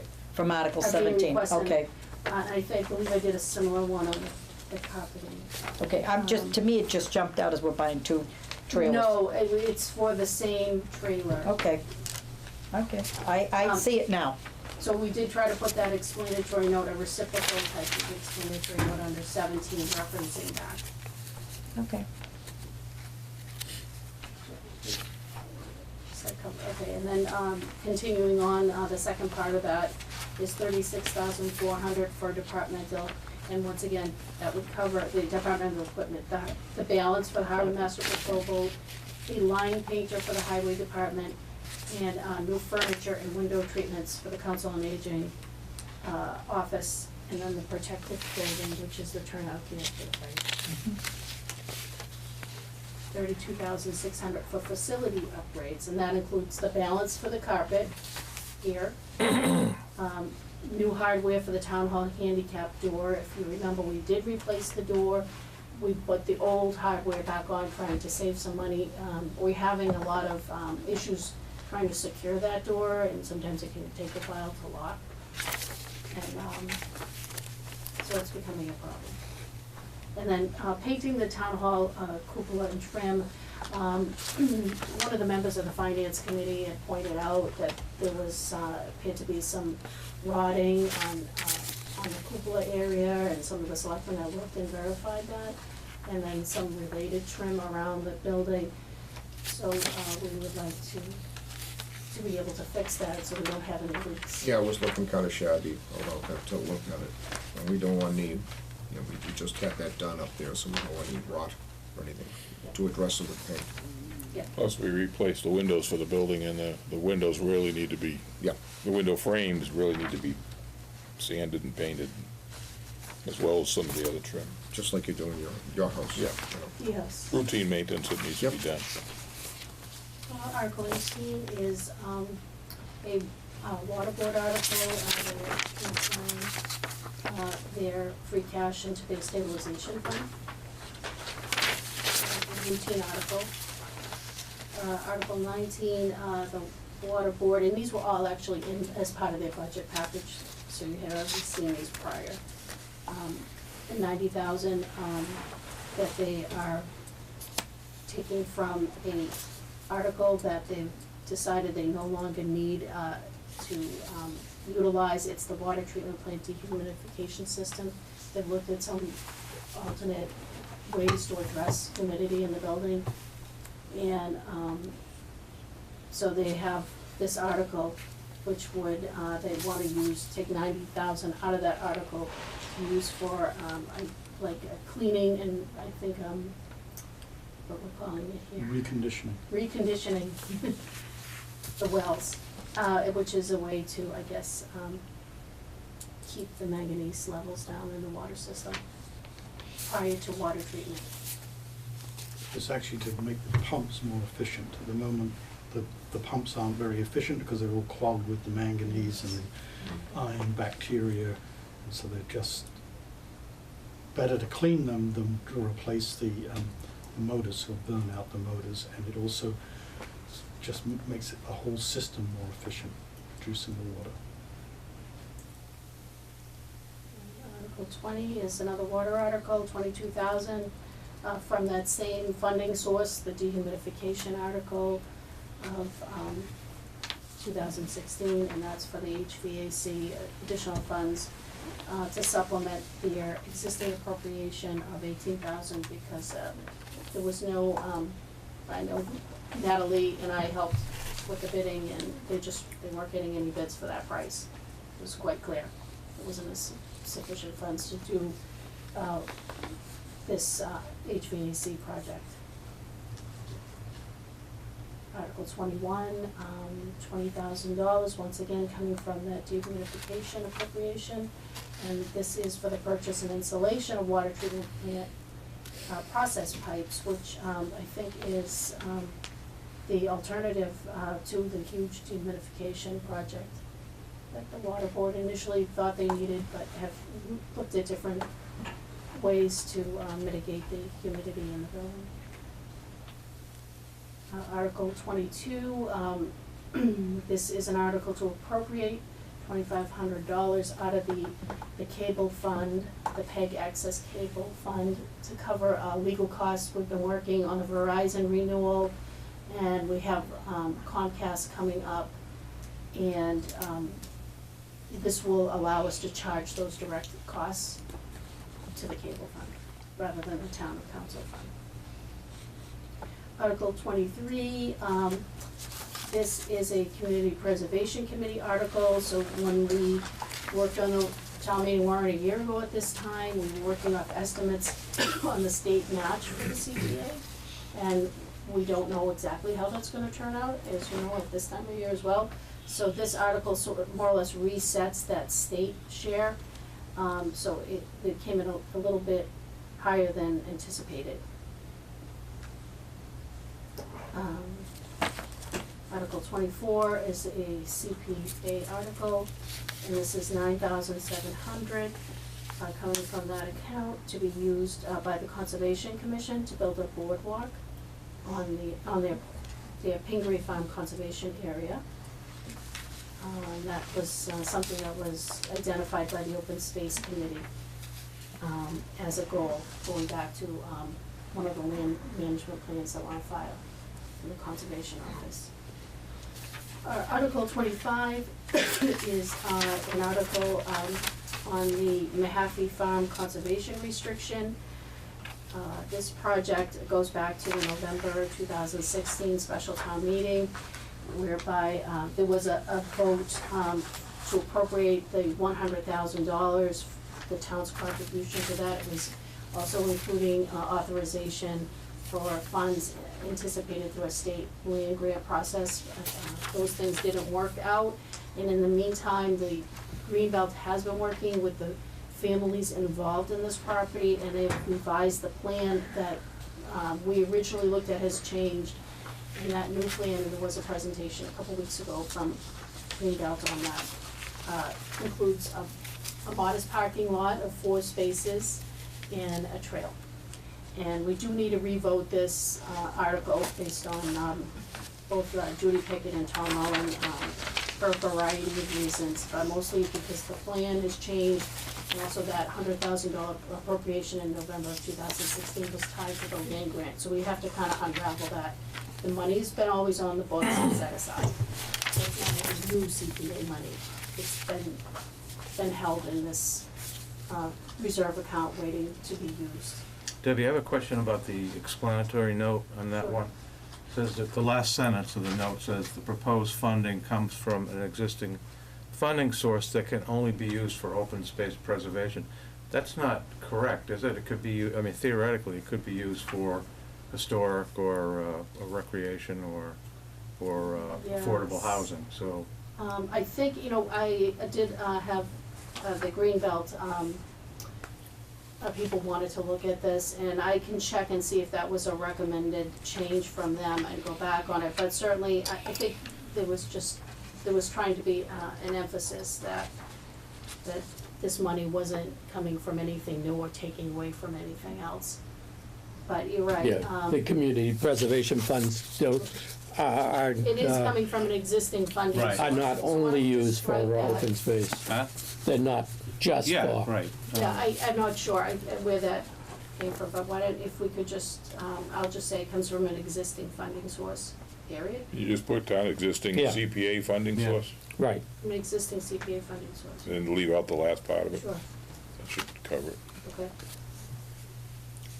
Article 26, another CPA article, $18,377, and this is to complete the balance of the Town Hall Windows 2 project, which is for the 5 remaining windows in this office. Article 27 is a CPA article, $229,700 for the Town Hall Annex Elevator Construction Project, which would be phase 1 of the construction project. And, we did have to explain this to the finance committee as well, and, that the cost is about $1.6 million, and it resulted from, doing a whole handicap upgrade of the building, stairs, railings, things like that, that the Architectural Access Board says has to be done as part of putting in an elevator to the building. Now, there was also some, other structural issues that, were examined by the architects as part of it, but this would be phase 1. If anybody has any questions or have some suggestions on it, they want something changed on that to emphasize that this is really a full upgrade of the first floor. Yeah, this was from the architect, the price that the architect gave us. It includes also the upgrade, the complete upgrade of the bathroom on the first floor, which is somewhat handicap accessible, but not totally. And the intent is that however we end up using that building, we need it for the handicap, or for the elderly council on aging senior center over there anyway, so. And whatever we do here, if in fact we pursue at later time an elevator, this will blend in with what needs to be done, so that it's part of a 3-phase project, depending when we get funding sources and or if we want to continue on putting the elevator, actually putting the elevator in. Article 28 is a CPA article, $54,000, and this is for the replacement of the handicap ramp at Town Hall. So, as we understand, the handicap ramp was built in the late 1980s. It's made of wood, and these materials, really, if you see more, recently built handicap ramps, you're gonna find different materials and wood, partly because of splinters and things like that, and we've painted this every year, I can remember. Plus, this ramp doesn't meet current handicap ramp standards, so it needs to be replaced rather than just, cosmetic changes or whatever. And everything's rusted out underneath. The screws are rusted out. The brackets that hold the boards up are just been there for close to 30 years. So It's time. Article 29, this was an article that was a result of the, by coincidence, I would say, from Attorney Joe Mann and her client, Nancy Meadows Lane, and the research done by the town planner and the conservation agent, looking at the subdivision plan and the various parcels there. There were question, there were some parcels that were marked on the subdivision plan as conservation, and the Conservation Commission has indicated that they would like to change that status of two of them, W and X, which is across the street from where Attorney Mann was looking to purchase for her client the other 3 parcels, or the other parcel across the street. So these two would be part of the Conservation Commission properties? Yes, these are, and they are across the street from the other But parcels. there were 5 areas, weren't there? There were 5, and 3 Yes. were on the other side. There are 2 strips on the other side of the road, which the Concom determined doesn't warrant protected status. But if you do it alphabetically, you're looking at W, X, Y, and Z? Where do you get the 3 strips? Well, I think it was 3 little Yeah. pieces. There's 3 other little pieces. 2 of them were part of, were parcel Y. I can't remember what the other one was. But Oh, okay, I'm sorry. So this just these were the deals ones on with the other side of the Yeah. road. Yeah, the the bigger 2 one. big parcels, the 2 big plots. And they, I guess, lead into that area of the smallpox cemetery. They, or maybe they abut that, I think. I don't know. It's been a long time since I've walked up there. So a town meeting vote is required to change that status legally. And then, Article 3 is one of the planning board articles, and, dealing with, large-scale prophylactic installations. Cliff knows. We're taking out, in any of the edits, Cliff, if you catch anything else, Kirk and I discussed it again, if there's anything that needs Okay. editing. I didn't touch the explanatory note. On 29, I don't think the finance committee is directed. Okay. Sorry, that's the recommendation of the client, okay.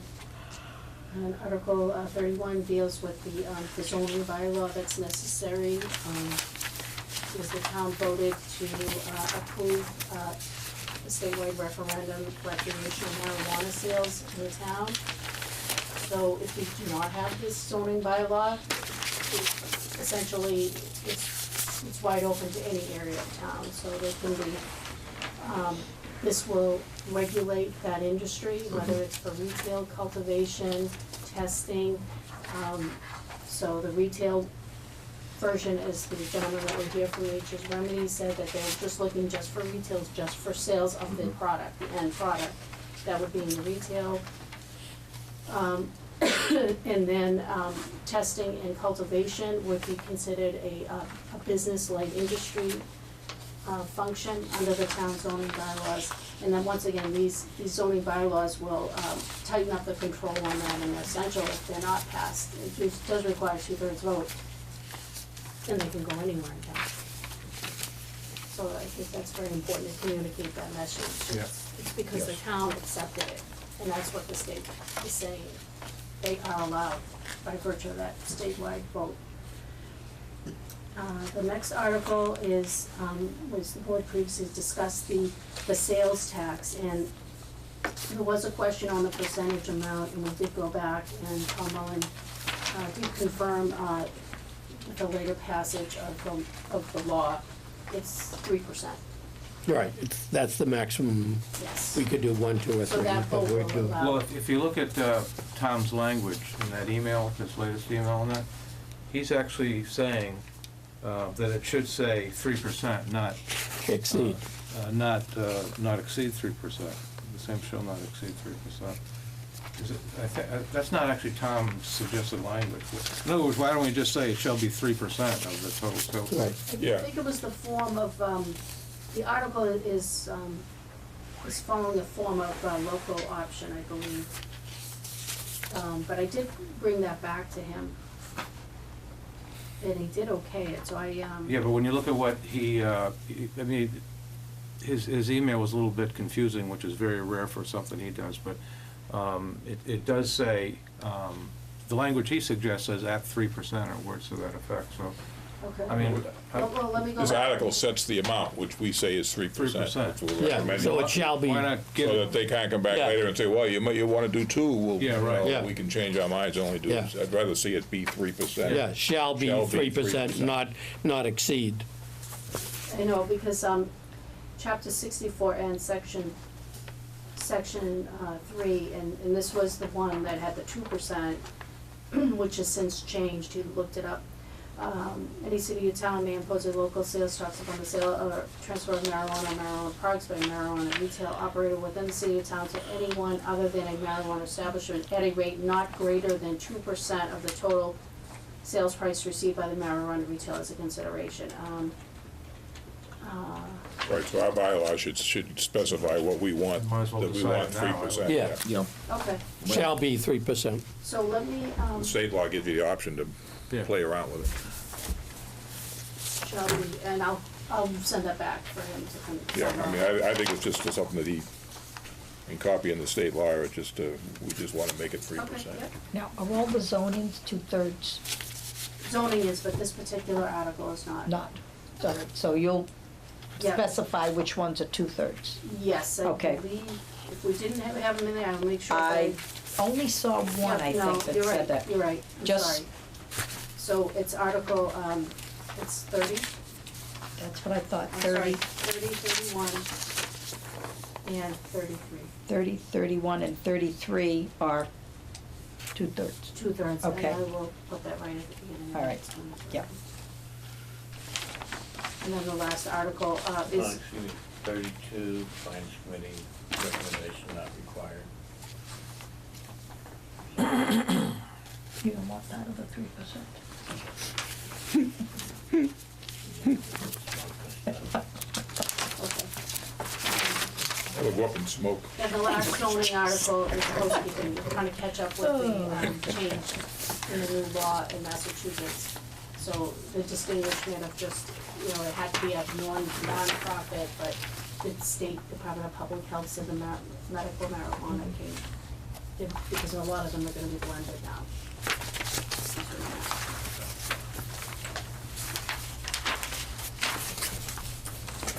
And then on the annual,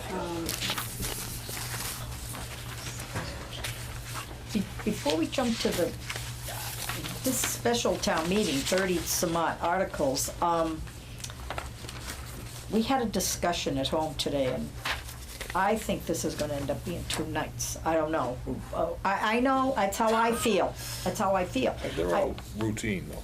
I understand that they're all, the discussion, I understand that they're routine. I think until we get up until the Article 30s, we're gonna be moving right along. I'll say maybe 7, maybe by 7:30, 7:45.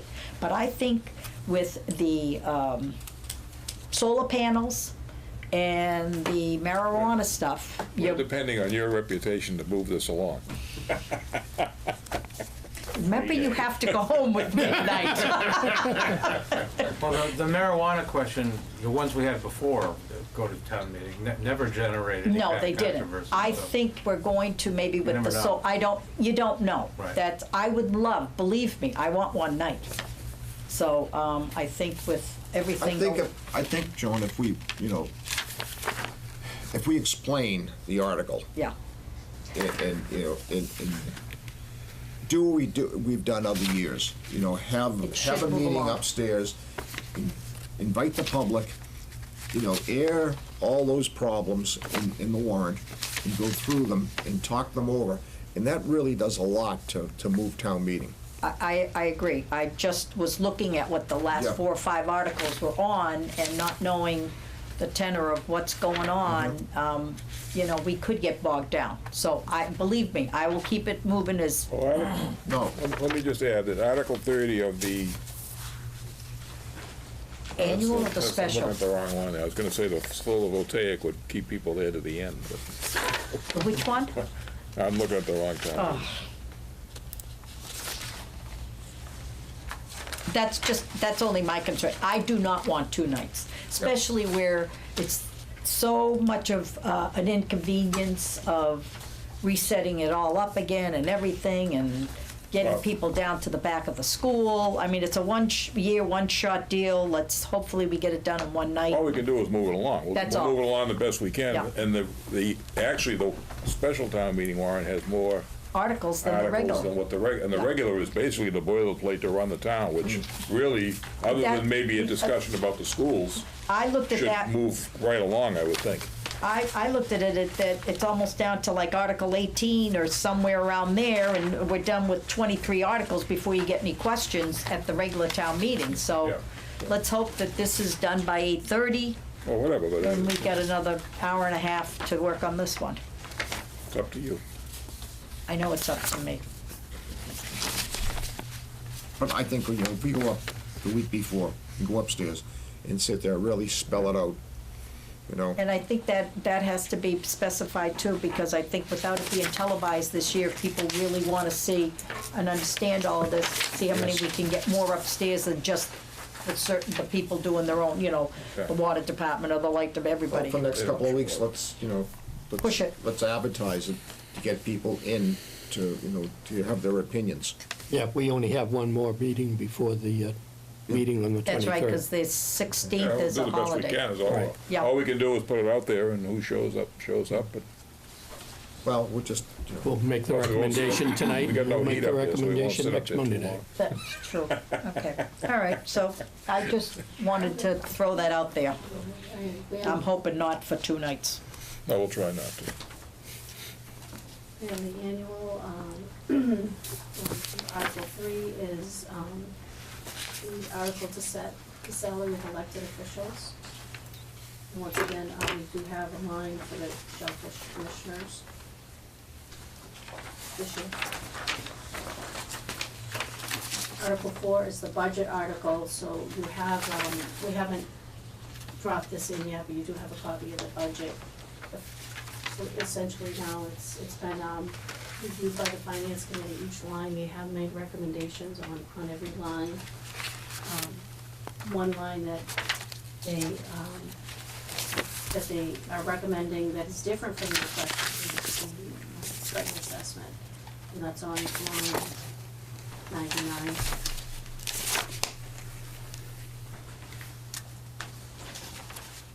And they're recommending an amount that is going by the selectmen's request of the school committee, which would be $200,000 increase, which is half of the 2.5 levy and half of the estimated new growth, both property tax estimations for fiscal 19.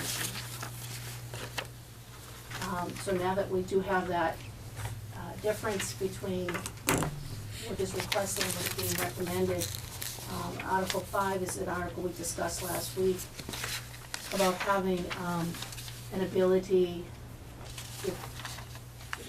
because the selectmen have said they will fund the difference through an override and put that ballot question on.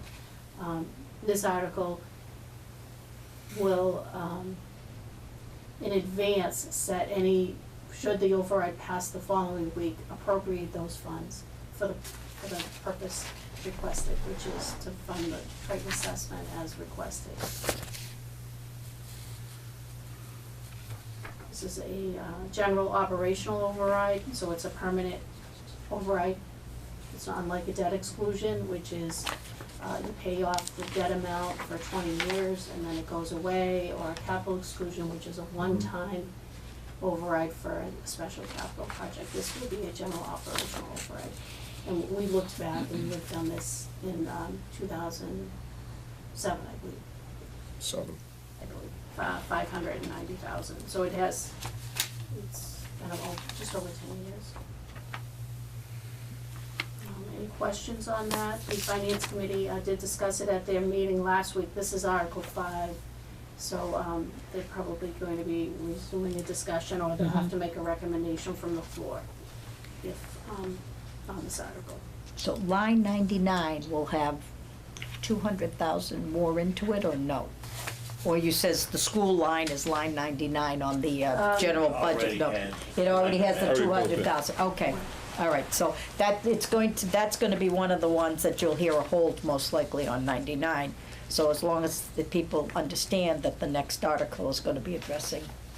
Yes, and because the finance committee has a meeting tomorrow, they may have or an explanatory note Okay. that will include that you won't see until you sign the warrant. But they're gonna be discussing this tomorrow night. And so there may be an explanatory note under Article 4, the budget article to explain,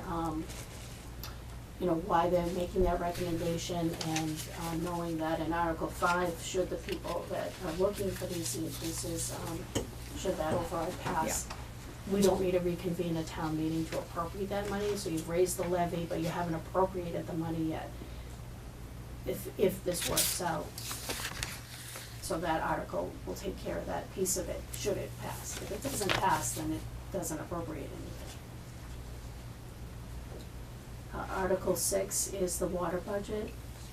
The Board of Selectmen recommended that during the budget presentation from Mr. Cullen.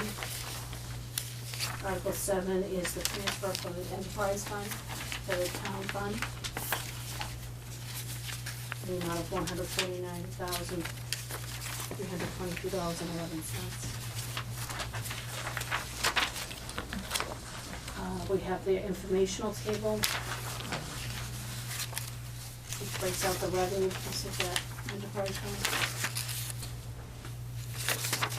Article 8 is an appropriation, again, from the dehumidification system to be used by the water board to purchase a pickup truck as part of their vehicle replacement program. Article 9 is another transfer out of the dehumidification article by the water board for funds to be used to replace valves at the storage tank. Article 10 is another water article seeking funds out of that dehumidification article in the amount of $9,000. And that is to be used to add to an existing article for polymer membrane filter purchases. Article 11 is another water article. Once again, funding source is the dehumidification system article, $3,900 for the purchase of a snowplow. And this piece of equipment will also be shared with the highway department if they need to use that. It's not a big deal, Debbie, but the explanatory note is not italicized like the other. Thank you, I just saw that, thank you. I welcome, that's, my eyes are glazing over, reading this 100 times. The next articles are consent, voted under consent motion. They're standard operating articles, and every year, the commission to sell, for the lifetime, sell electricity in the town of Rowley. And $3,500 for the harbor master under that state law for his account. He gets reimbursement from the state. $500 from the cemetery's perpetual care trust account. And then the last article is the $30,000 of the recertification fund. So that will be voted under one consent motion. Article 16 is the approval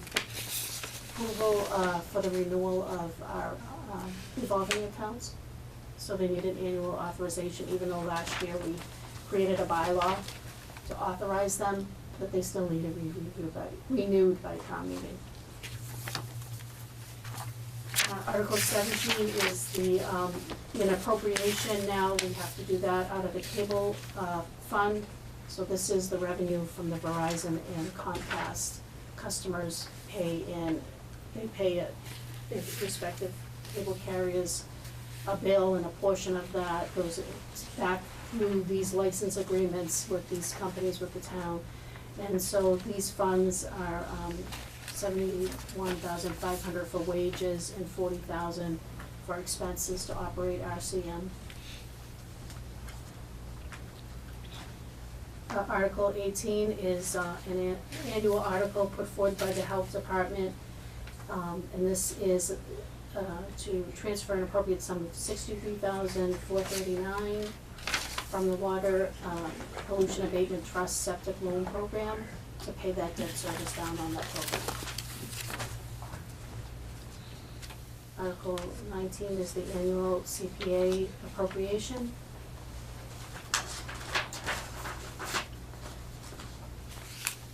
Article 20 is an article from the treasurer collector seeking the acceptance of general laws, chapter 59, section 57A, which makes property tax bills of $1,000 or less. No, it says 100. I'm sorry, $100 or less. So that, she believes that that will just make things easier. Fuel bills for small amounts.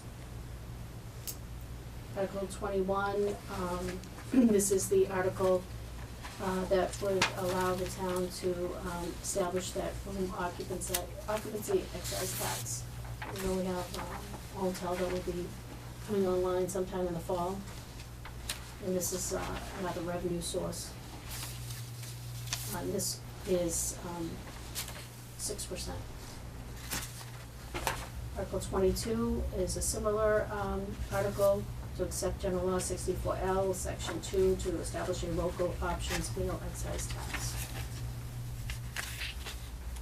On that Article 21, isn't that supposed to be, was that supposed to be on food too, was that, or just Oh, the next hotel? one's food. Huh? 22 is food. Oh, I'm sorry, I didn't read ahead. So we can't get an estimate on 21 because we don't have any, the DOI doesn't have any data because we don't have any hotel Yeah. that they're tracking. But we were able to get an estimate of $500,000 on the Wow. Article 23 is our attempt to get money into the OPEB trust account, so we're looking for $125,000 in that. The actuarial study shows that we should be putting almost $680,000 in there in order to address our liability of $8.5 million. So, I mean, Do the best we can. only That's a it. handful of towns actually have fully funded OPEB. Yeah. We are making an attempt, we have the trust fund, the water department has their own appropriation for that, and they are essentially fully funded. I think there's only one town, The I light think, in department, I think. Massachusetts. That is A couple of- fully funded? Yeah, I I think think it's there's, like Newton and maybe West Newbury Yeah, might be Newton. fully funded too. They used to have a lot of money. I think it's just Newton. But anyway, you know, we do the best we can, Yeah, that's we- all. So, you know, but the budget is very tight. Yeah. We think we can accommodate this, and, you know, the financial advisors, the auditors, you know, it affects the borrowing rate of the town. So we really should be doing that. And the last is to put in 50,000 into the stabilization. Which is necessary. And then we get to the final article, which is the ballot, and we have a referendum question that requires a vote of the Board of Selectmen on that final wording. So we're looking for 532,640. Is the difference between what, you know, what we're saying is what the Triton assessment came in at. This would cover that if the board is in agreement, and Need a motion on that? that needs to be voted on. and put Make into a motion, we approve executive for question number 1 as written. Second. Motion's been made and seconded to approve question number 1 as written. All those in favor say aye. Aye. Aye. Can I ask a question on that? I've been looking at the Triton school budgets since 2009. And one of the things that happens is that in October, they come back with a revised budget. And tracking it, it appears to be always larger than the final. After you've said final, I'm not sure it means really final, but they come back with another budget which can be higher than what they had proposed now. March 14th is the last budget, but they come back in November and there's another budget, and there's potentially, and I don't know, and so I'm asking the question, that the actual assessment to the town can go up again. No. This is our assessment. So if They, it's higher, they have to eat it. they can get figures from the state and which would affect their budget, but it doesn't affect our assessment. So it's a done deal at 532,604.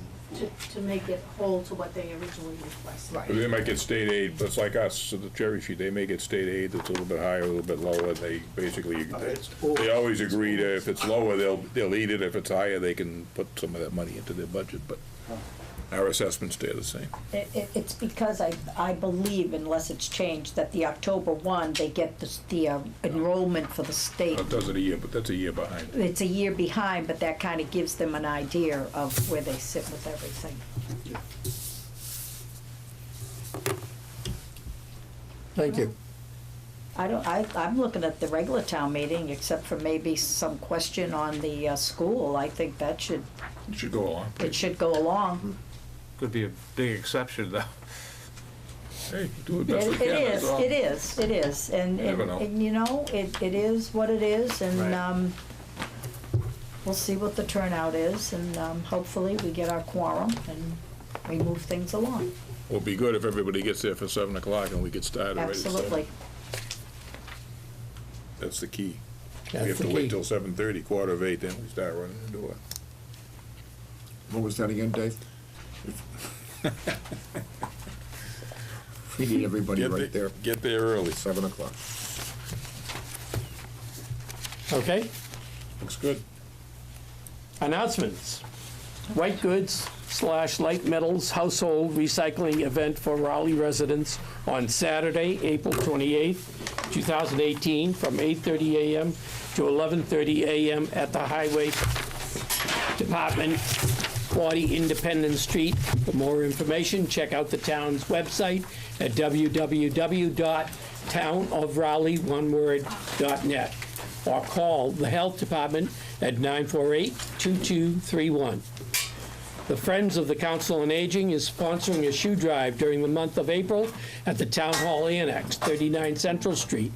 Paired footwear, such as the following, may be deposited in the container at the Annex parking lot: shoes, boots, work boots, sandals, slippers, flip-flops, heels, sneakers, pocketbooks, purses, backpacks, and belts. Information on the Pine Grove School Project is available on the town's website at www.townofraleigh.net. The town meeting is scheduled for Monday, April 30th, 2018, at 7 p.m. in the Pine Grove School Gymnasium. The town election is scheduled for Tuesday, May 8th, 2018, from noon to 8 p.m. at St. Mary's Church Hall. The town has the following vacancies: fence viewer, 3 positions; wood, lumber, and bark inspector; zoning board of appeals associate, 3 seats; Parks and Recreation Committee, 1 seat; and deputy shellfish constables, 2 positions. For more information on these positions, please contact the Selectmen's office at 948-2372. The Raleigh Food Pantry is in need of donations. Donations can be left at the Raleigh Public Library. The food pantry is open on Tuesdays from 10 a.m. to 12 p.m. and on Thursdays from 5:30 p.m. to 7 p.m. Give you a motion, Mr. Chairman, to adjourn? Motion has been made and seconded to adjourn. All those in favor say aye. Aye. Aye. Thank you.